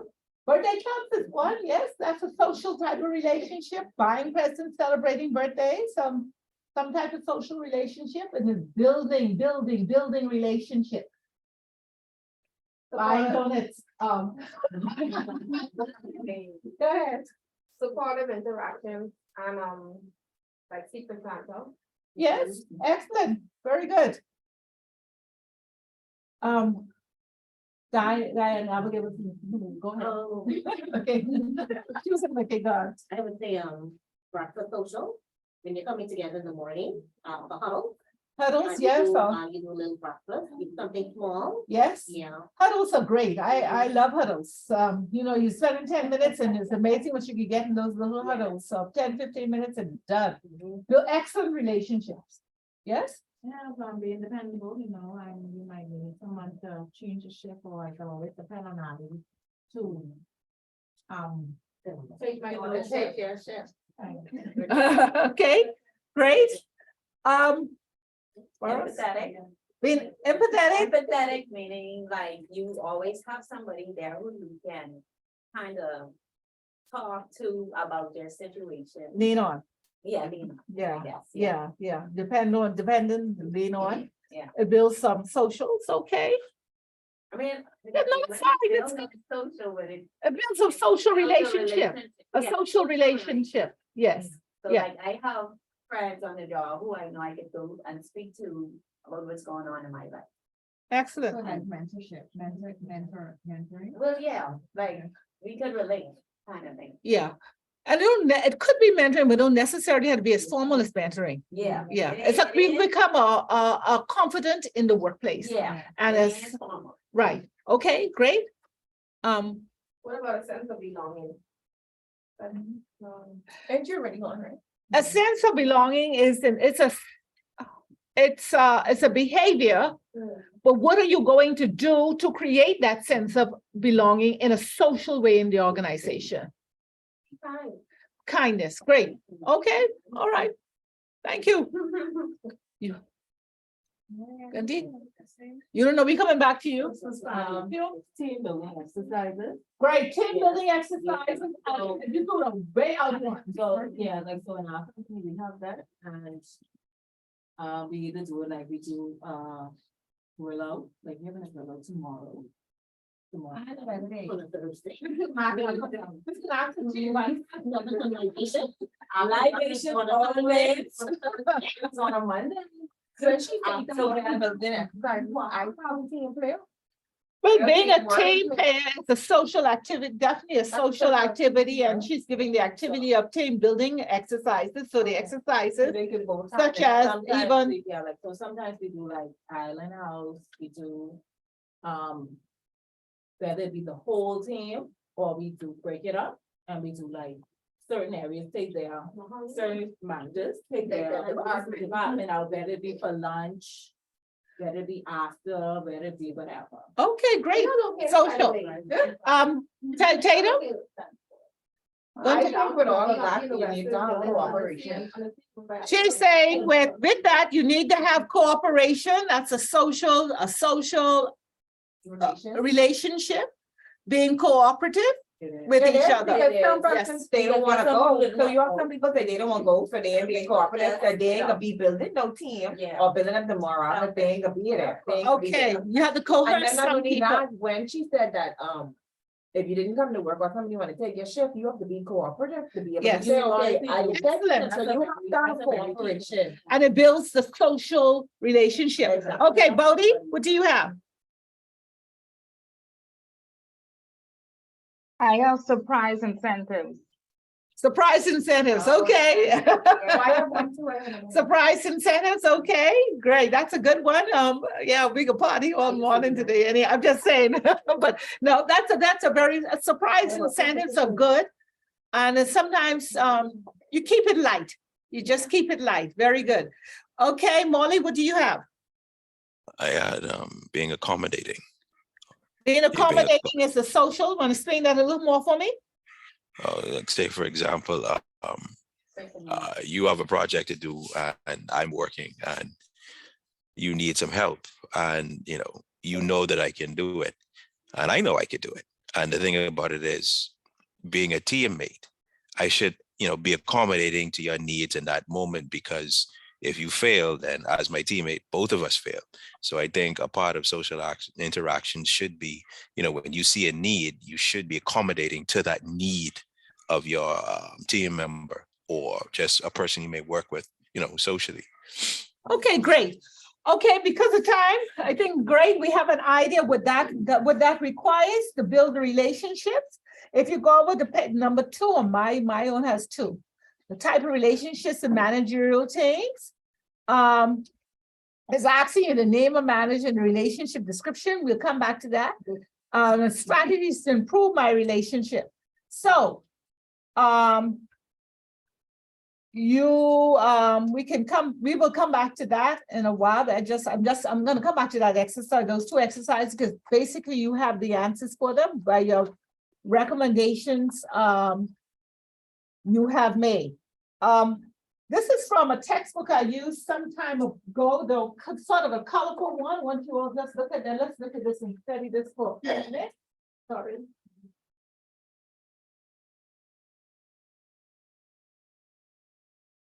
I ain't plagiarizing, I acknowledge everything, man.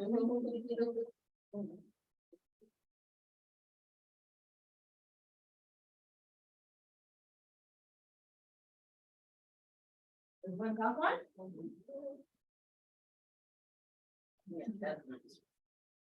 Okay.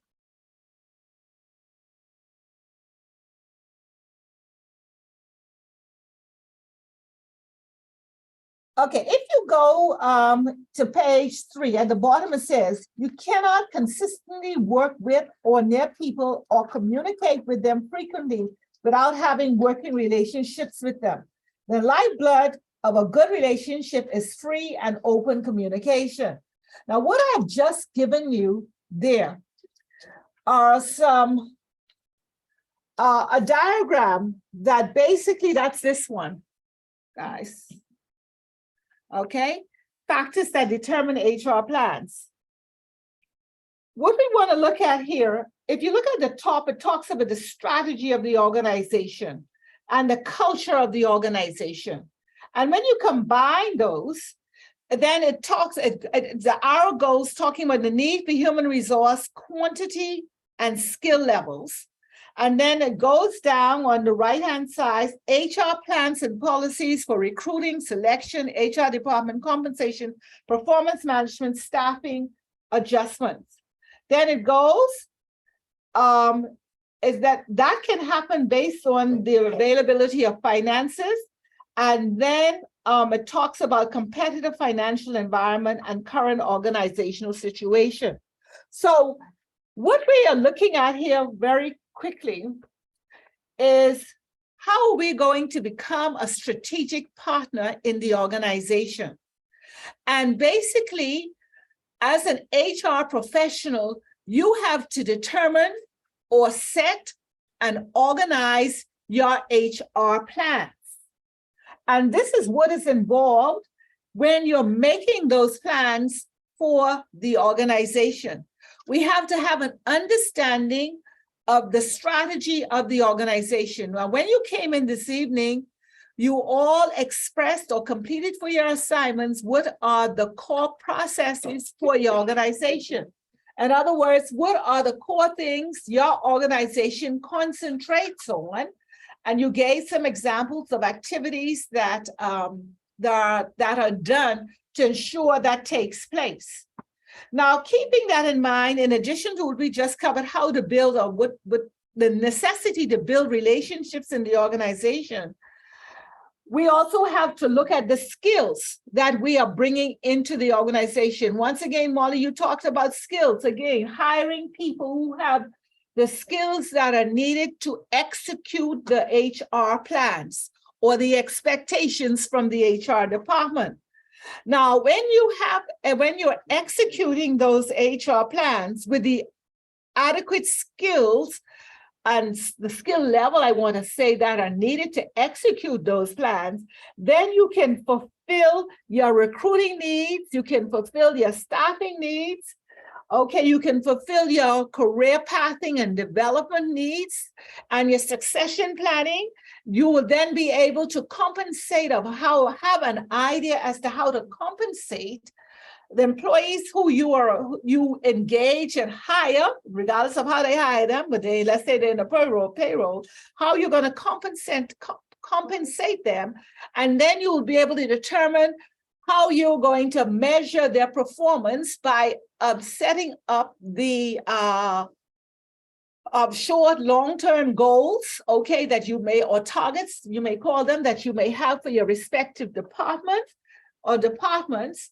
And then you would be able to make the necessary staffing adjustments based on the results of the performance of the employees in your department. If they are performing at peak performance and the needs of the organization are still not being met, that means that you have a staffing need. You may need to hire more people. Now, to make sure that that happens, then did we budget? Did we say, do we have the finance that is necessary to make that happen? And this is where your available financial resources have to be made to you. If they're not made to you, okay, if you're not sitting at the table as a strategic partner, the HR representative, then you would never know what financial resources you have. You don't know what you have to work with. And then you become disgruntled, and things in the organization don't get done as efficiently as they should. Now, I want to go, let's just keep that in mind as a reference point. Go to page 4 of your textbook, page 4.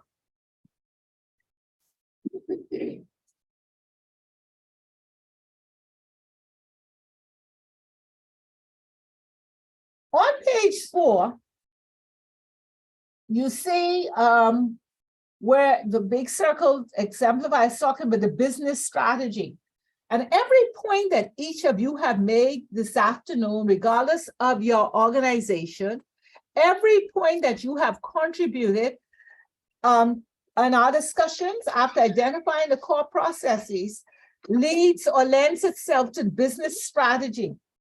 And in the middle, you see leadership. And then on the right-hand side, you see the strategic HR management and human resources. Basically, what we're saying, none of these can function independently. You see the link? None can function independently. And that's why the relationship and building that relationship with each other in the organization is so critical. The manager can't do without you, you can't do without the manager. Okay, and then your executives can't do without the manager, and HR can't do without the executives giving direction. So there has to be some linkages where you have understanding of the importance of relationship, because ultimately it's all linked together. And we're going to come, I have another hand I'm going to give you in a few minutes.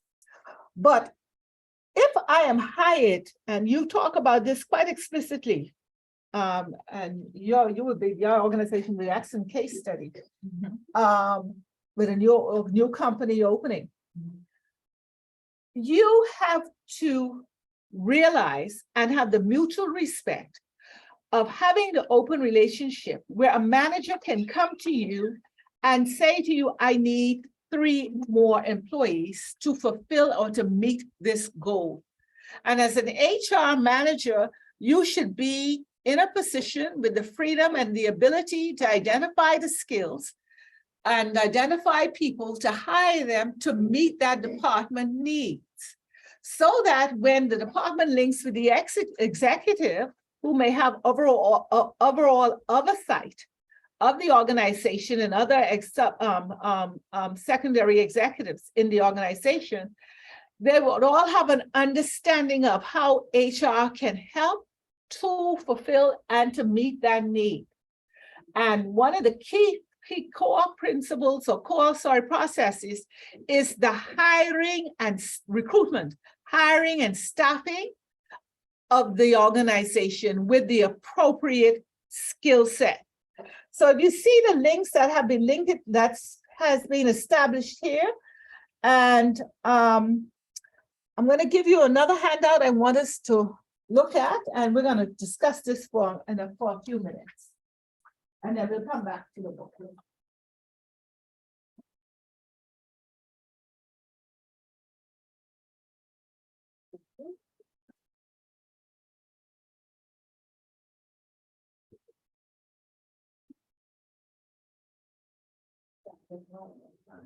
Excuse me. It's a little rough. You take the time and you read and research. If you cooperatively do it, you're gonna be just fine.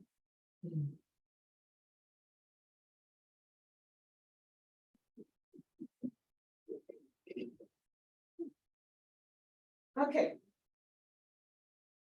So this is talking now about the linkages of organization HR strategy. You guys have this? You should. No, I don't think they sent that one to me. The linkages of organizational and HR strategies? Okay, this one. Okay. We'll have to make sure you get this one then. And Yes, I'll ask them tomorrow. Okay, I didn't bring I have it on my computer, but I didn't hook it up. Okay. You all want them to turn the AC off? No. Y'all good? Okay, all right. Okay, let's look up with these strategies. Go. Look at the organizational strategies. Okay, we have listed here. Under that, you have cost and leadership, and differentiation. Now let's go to cost and leadership as an organizational, one of the organizational strategies. You always have to look at finance. And that's why HR managers and finance people, they don't get on too well, all right? Because finance is numbers. they count every penny, and HR need the people. All right, so you have a little tug. I found from historically, I found there's always been a tug between those two areas, okay? Because finance people just like numbers. Am I right? All right, so y'all got a little struggle going there. Numbers don't lie. And numbers don't lie. So the strategic focus here, as it relates to the organizational strategy, is really being efficient, bringing stability, and cost control. This is why audits are so important in an organization. You may not like audits, but I look at the auditor as my friend, because the auditor brings to your realization strengths and weaknesses or areas where you need to improve on. They're not the enemy. So if you're an organization where you have auditors periodically working with you, look at them as your friend, okay? They are going to identify how efficient or help you identify how efficient you've been or where you can be, how you can become more efficient and in identifying areas that need improvement. And that's what to check them and, yeah. And- You have to check them and then, of course, if you're not in agreement with what they're saying, then you need to build your case to challenge what they're saying. The challenge what they're saying, or to get further explanation, or for you to make them familiar as to why this is so, which may be operating in ignorance. Nobody knows everything and doesn't understand. So see them as your friend. Yes, I agree. Yeah. They know everything. We get there. You don't take them. No, I didn't want to say that. This session is being recorded. But no, it's true, it's true. And in that, it brings stability, okay? And one of the strategic focus of the executive, okay, is to ensure that the department and the total organization is stable, ensuring that those core processes are functioning properly. And of course, there's cost control, all right? And then too, I feel what audit does, it helps persons to understand the fear, everything ties in. Don't think that, oh, I'm just doing this process. No. There's a system. Exactly. So when you don't do this correctly, it's going to affect that, Yes, you know. So and there it is a helps- ripple effect, there is an effect, okay? So if you go and look under the HR strategy, how are we going to help leadership to become efficient, stabilize, and control cost? One, you have long HR planning horizons. Okay, so basically what they're saying here, you got to look beyond where we are. We got to look at the horizon. What's to come? Exactly. what we Up- forecast. Exactly, the forecast.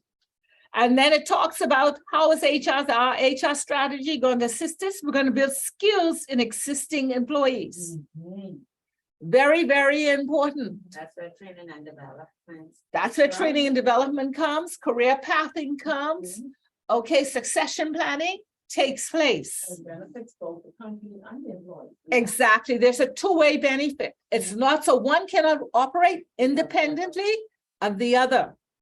And then job and employee specification for production and control. Remember when we talked about, and in our fundamental class, we talked about recruitment and when we were developing job descriptions and job tasks, you have those detailed as an HR, that's part of the administrative part of HR. You have those details outlined, clearly clarified, okay? And the job specification is outlined, although in smaller organizations, there's often overlap, okay? And big organization, you have more of the specialization, okay? Because of the demands. So it's very important that they are specified, they are outlined, and they are clearly communicated to the managers or supervisors of the respective areas so that the production or can be measured, the performance can be measured, and we can bring control to the organization. So what are those activities we're saying here that are going to help fulfill that strategic role? External. And Both one of external. one of the things that we do is we promote from within where possible. And remember when we did the recruitment, what did we say? Your advertisement should always be advertised internally first and before you go externally. So one of the activities as an HR professional you're going to do is you're going to promote from within. And then you're going to provide extensive training where applicable. And then you're going to hire and train for specific capabilities based on where the leadership wants to go, or, you know, the executives have described, detailed as their strategy to move forward. Then you look at differentiation, and this is where you come in as well. The strategic focus as it relates to differentiation is growth. You can see if you continue to do the same thing that you always done, you're gonna get the same results that you've always done, okay? You do nothing, you get nothing. You do something different, you bring in innovation, you bring in creativity, and your employees are excited. So this here affords this growth in the organization. You may be a one-man today, next couple months, you may be a six-man. By the end of the year, the company is growing so rapid, you may be up to 50 employees, and the following year up to 200. Making plenty profit. And you're possibly making plenty profit. Okay, so you have innovation, and then you may have to decentralize activities to make it happen. And our archipelago provides the opportunity for that to take place. You may have an office only in your province today. Based on what I hear the plans for Grand Bahama and Exuma, you may be able to decentralize them by next year and have tremendous growth and making tremendous profits, hopefully. And then what is our HR strategy going to be to accommodate that? One, I have shorter HR planning for the horizon to accommodate growth, innovation, decentralization. That may have to happen in a shorter period of time. Okay, so the horizon may not, the forecast may not be way out there, 3 to 4 years. It may be right there at your doorstep, 6 months. So you would have shorter time for planning. You would have to hire the HR capabilities needed. In other words, the skill set, you would have to hire the right people right away. Okay, so that means that your recruitment would have to become very aggressive, assertive in your recruitment. And you may have to utilize, remember, the different strategies we could use now to hire the right people. You not only have the Ministry of Labor, you have LinkedIn, you remember, you have all those other electronic means that you can utilize, newspaper ads. There's some civic organizations on their notice boards, electronic notice boards, Instagram, so many varieties. So you don't want to limit yourself just to what is presently, what is there from the past. Become innovative and creative with your advertisements. And then you would have to have a broader, more flexible jobs and employees. So one of the things it's safe for me to talk with my children. My youngest daughter, it just excites me to listen to, she's a millennial, she's generation, but the next one is Z, yeah. She's young, right, she's young, so that's from under 26. Under 25, 26. Yeah, so they're they have so many, they're diverse in their skill set. It just excites me, the things that they can do. And after the pandemic, all the online courses and things that they were able to do independently, their minds are just way out there.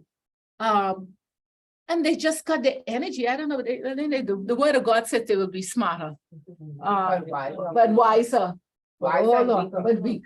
Okay. So you have broader, more flexible jobs to offer them and employees who could be multitask and do so much more. And then our HR activities to accommodate that talks about internal staffing. You're not going to have much time for training because it's got to happen very, very quickly, or it's going to have to be fast paced. And hire and train for broad competencies. In other words, when you hire people, one of the questions you ask them, are you willing to be trained? Are you willing? Are you willing? Are you willing? You must ask those questions. So these are some linkages of the organization and HR strategies to fulfill the operational or the business strategy of the organizations. Any questions or comments on that? I know one thing, there's a lot of information. It is. There's a lot of information out there. We know the different second class, you don't give us 2 handles, with other ones. Yeah, you only see what you can. Yeah. And it's only live at a time, Oh. So you can't be. Oh. Oh, okay. No? Yes, I do. If you must, Denise. You You don't don't want, need more handles or anything? handouts, no. Right? We didn't get free for the day. Huh? I want the cough in the bathtub. We're not gonna be too long, much longer, but if you must. Okay, so these are some link, any questions? Anybody have any pertaining to that? Oh, I don't know, Madam Tatum, being tired, but it is a lot of work. It's short time. and let's see, remember, we're in the advanced HR, okay? You got the basic? You're in the advanced HR, You did say that. yeah, I'd so, like to ask, so what was that our grades for the group? pardon me? For the group presentation? We all got A's, don't worry about it. We got A's. They were sent with your, No, Well, they break it down. the group, not the overall grade. Wait a minute, it was on there. yeah, but they were sent with the, in the outline of, what each person got. They I- already give us the overall grade, that's all, they didn't give no breakdown. So did we get A's? Don't get Oh, the we grade. got A's.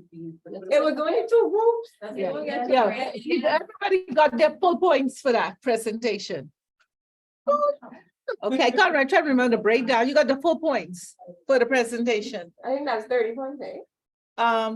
And everybody got the full points. I honestly. Okay. Attendance was like 10% and the exam was 6. Yeah, it was broken down. Yeah, and I sent the entire. Okay, so you should have that. You should have that. Okay, let's go. Ooh, All you had left to do. huh? No, I only want to know to see if I could eat. So If you got we're feeling, gonna get only 30, right? yeah, yeah, And so that's another 10 minutes. yeah. If you feel, I mean, you could relay a lot in 10 minutes, yeah, and we will. but I think I could be good. Okay, great. Let's look at, let's look at page, oh God, let me get my notes. Hold on. Oh. I need, did I know? I didn't do that. This is a case study. I want someone to read this for me. Who likes to read? Somebody said they like reading. Not in this class. I'll do it. Read it for me. I want you to listen to this. This is an interesting. It's an interesting case study that I came across. And let's just read it. HR perspective. Referring to human resources as a core competency and organizational strategy. One minute, let Denise lead. Yes, good evening. Good evening, Tracy. Thank you all. Yes, thank you. Go ahead, sorry. Research on human resources as a core competency and organizational strategy. A group of researchers, Wright, McCann, McCormick, and Sherman conducted a study of the effect of organizational strategy, core competencies, and HR executive involvement on both organizational and HR management performance in some petrochemical refineries. As reported in Human Resource Management, the researchers mailed surveys to all petrochemical refineries in the United States and received responses from 86 of them. The surveys asked about each refinery's organizational strategy as reflected in product mix produced and the refinery's financial performance. The surveys also asked petrochemical HR executives to evaluate employee skills and motivations and indicate the involvement of HR executives in the strategic management of their firms. The study results showed that HR involvement in the strategic decision-making is more excuse me, sorry, is more positive when the refinery was following a product innovation strategy instead of one emphasizing cost control. Interestingly, the relationship between HR executives and the effectiveness of HR activities was higher where skilled employees were seen as being a core competency of, I guess that's supposed to be the refinery, the key refinery. Using both of these findings, the researchers suggest that when an organizational strategy of differentiation and innovation is being followed, the human resources are a core competency supporting that strategy. In those situations, HR executives are more involved as strategic decision makers, thus allowing them to ensure that human resources are viewed as a core strength of the organization. However, when human resources are seen as costs to be constricted when a cost control strategy is being followed, then HR executives are not as heavily involved in organizational strategic decision-making. Thank you. I came across that in my research and wanted to say that you are a strategic partner in the organization. And your HR activities and HR practices are critical to the success of the organization. And you are a strategic partner. And I want to go. Oh, here's some notes. Okay, and then my recommendation for the You have to get the notes Yeah, from I'll somebody. get it. Okay, thank you. Okay. Keeping that in mind, I'm gonna write a few points here before we leave this evening. I want you to take some notes, and I'm just gonna throw you take whatever notes you think are important. But Beginning that, now? yeah, but that case study shows that you are a strategic partner. And you have to see yourself as a strategic partner. If you don't, you're not gonna function as a strategic partner in the organization. So I have noted here that HR planning to support organizational goals involves the process of analyzing and identifying the need for the availability of human resources so that the organization can meet its objectives. That's what that case study was all about. And you may want to note these, that there are some HR planning responsibilities that you have. And what are they? And this is why that relationship building is so critical, because other managers have to provide you data, okay, from the different other departments, all right? They have to provide you information or data so that you can analyze the data that they give you. If they say they need 10 employees, so for us to be able to meet this strategic goal of the organization, you should be able to analyze based on what has been shared with you by sitting at the table, how you're going to make that happen. What are the activities you are going to get involved in to make that happen? And so I've noted here that some of the HR typical planning responsibilities are as follows. One, participation in strategic planning. You have to participate in or should be participating in strategic planning of the organization. Remember, we said that there are operational, there are administrative, and there are strategic activities that the HR department or the leader has to be involved in. So one of the key activities is that participate in strategic planning. Secondly, and then yeah, we all get in this thing. I think we could come You need to come in, she ready to go. Y'all know my, I'm afraid of reading whatever this is to be. I don't want nobody to be offended. No, that was me, girl. Oh, just do, you know what to do? And then do it on the carpet, go down the, yeah. Any consolation lines is just fine. Yeah, some of, yeah, mine is, yeah. Stick here. And the CAC as well. Okay, secondly, you identify, one of the responsibilities to identify HR strategies. Okay, that's secondly. And y'all need to make notes of these, because I have no handout for this. What the second thing is? Identify HR strategies. I was. Okay? Okay.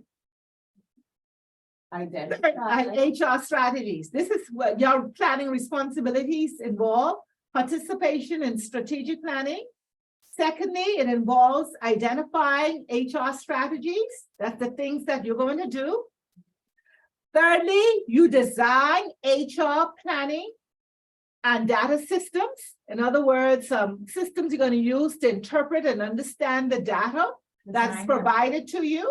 Sorry, you want to design HR planning and the data strategies, the information that you get from other managers. How are you going to utilize that after analyzing that information? And fourthly, you want to compile and analyze information or data from managers on your staffing needs. You want to compile and analyze the data that you get from different managers on your staffing needs. And lastly, you want to implement HR plans Of your staffing needs. of your staffing needs, on your staffing needs, the organization's staffing needs. And fifthly, you want to implement HR plans as approved by top management. Now, this is very important. Implement. HR plans which have been approved by your top management, like places like where Deltec Bank and RBC.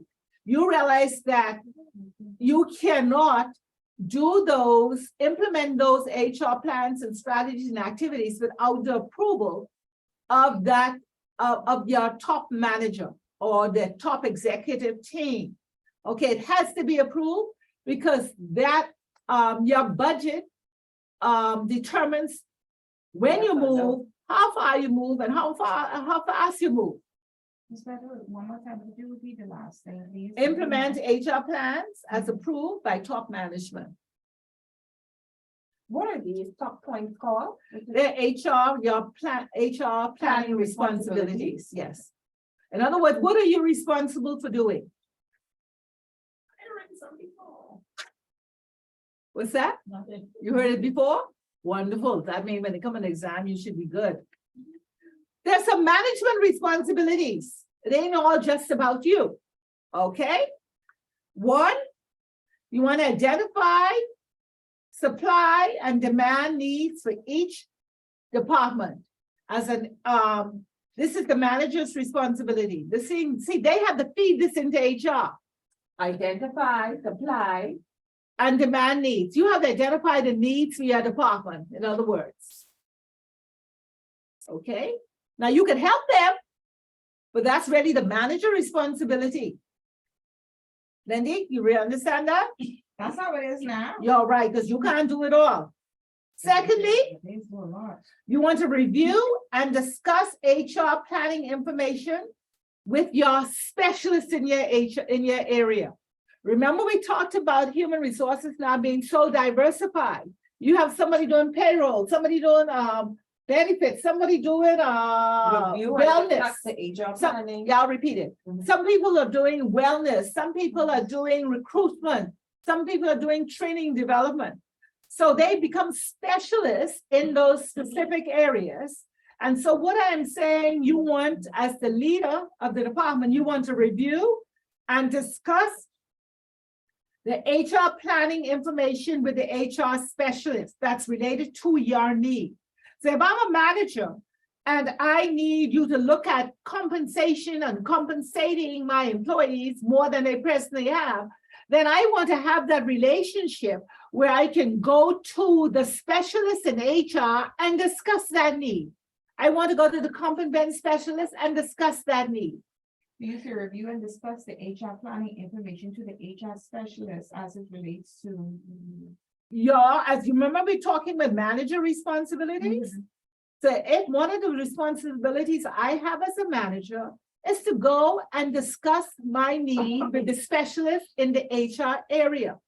It may be one man, it may be a department, it may be a department with 3 or 4 with specialists, responsibilities. Then you want to integrate the HR plan with your department plans or your unit needs, okay? This is the manager. Now, so what I'm saying, as you sit at the table as a manager and the HR plans are revealed, okay, discussed, you want to ensure that those plans are integrated with the different units of the area. Okay? Then you want to monitor, It's a new point. yeah, Mhm. the HR plan, which are department plans. You want to monitor the HR plans with your department plans. I'll probably go through this a little more next week. Okay? And then you want to monitor to the point where if you have to make changes, you can make the necessary changes. You see, because this is where relationship building and having the relationship comes in. Because things happen, like we say, life happens, things happen, and you have to make changes. So you have to remember, we talked some weeks ago about being flexible. You have to also be flexible to accommodate unexpected changes. All right? You may have leadership change with a new focus. You may have had a merger or integrated with another company. And so you want to be able to have those discussions. And then you want to review employee succession plans associated with the HR plan. Remember, this is the responsibility of the manager. Review employee succession plans, which the HR manager Review the employee succession plan to the HR with, manager. associated with the HR, review the employee succession plans. When you don't do your employee succession plans for your, as a manager, for your respective employee and your respective unit, go and discuss them with the HR manager. Okay? You cannot just do things by yourself. This is why relationships is so critical. Everyone understands what I'm saying there? Some people don't want no relationship. And some don't. They want to be, They just don't want it. they don't. It's true, but it's not right. And that's the important thing. You cannot force it upon them. And you cannot force it upon them, but at one point they're gonna run into a roadblock. I remember from my personal experience, we were doing some succession planning. These were top executives at the bank. And I remember calling in with the governor and calling this senior executive in. And he said, Miss Bethel, I'll tell you all I want that. I'm interested in that. And we were all shocked. And I was embarrassed because it had never been really discussed. The man had never really discussed it with me. And so it's like, how do we deal with this? We have no one to succeed. And that costs an issue. It costs a serious issue. So you want to review succession plans. In summary, I have here, all the plans that you make as an HR manager should be aligned with the business goals of the organization, and they should be undergirded with the core values of the organization. Any plans you make in HR, they cannot be independent.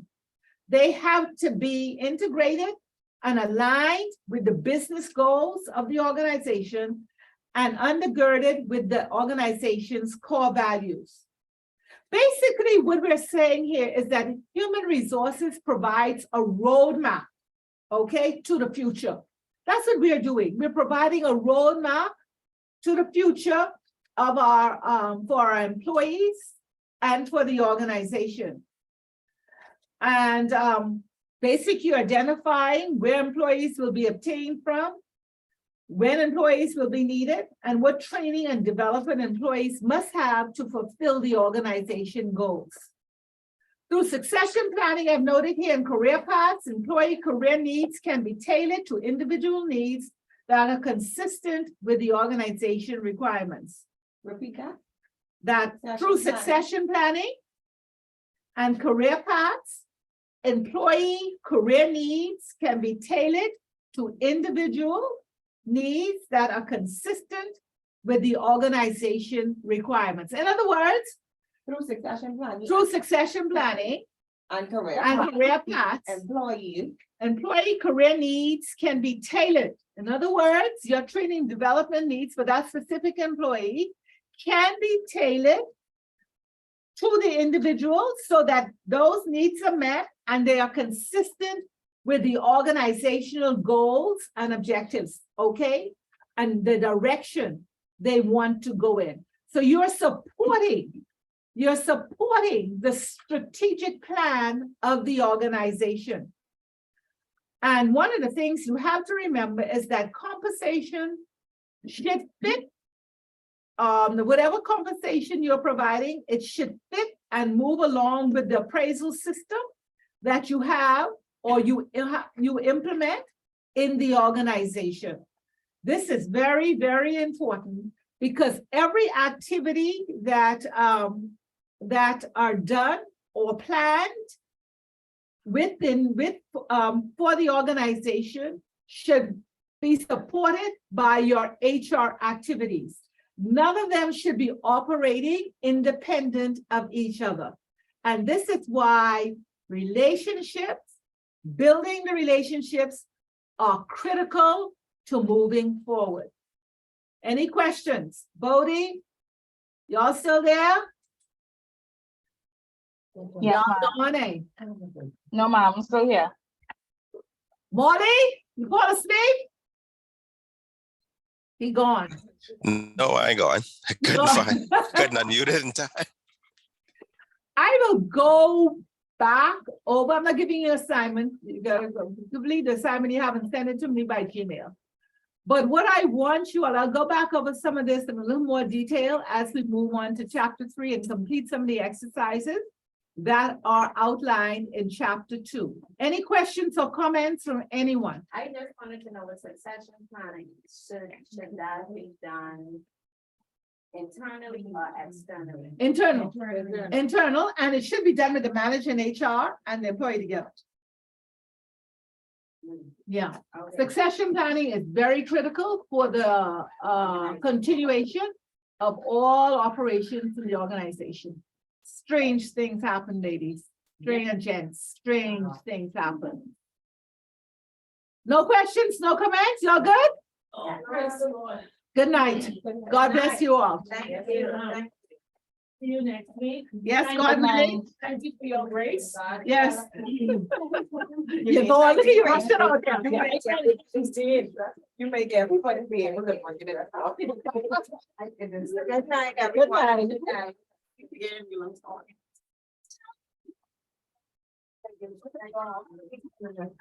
I said, really, and I don't want to be people. I saw them every year.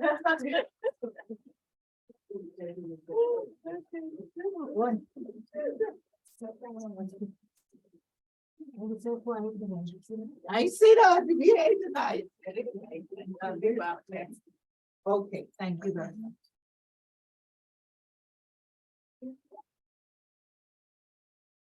Okay, good night. Thank you. Thank you. Thank you very much. God bless, okay. I took the FPHRI exam Yeah. and I took it twice. And you know, I did not pass. No. The first time I got 475, because you know, 500 is the pass. Right. And then the second time I got a lower grade. I don't know if This may a lot of distractions, but I think it'll help because just keep taking it in, just take it. Give yourself some time to study. right. When it's, gotta have my computer here. When it's a less stressful time in your life. And just go join up with the association. They have people there, they do courses. They help Yeah. people get through, through it as well. Yeah. So, I took a course, but I think it's just me because like I have multiple sclerosis okay. So that could have, and effect on my memory. it does, Yeah, it does. It does. but you know what? Like, I mean, like, I'm on a treatment, but My niece has it as well. So yeah, I'm on a treatment. just take your time with everything in life. Yeah. Don't get stressed out, because that could be very stressful and it could aggravate it as well. Yeah. It can aggravate it, so just manage yourself, I say accordingly, don't take nothing in life. Yeah. Don't take it so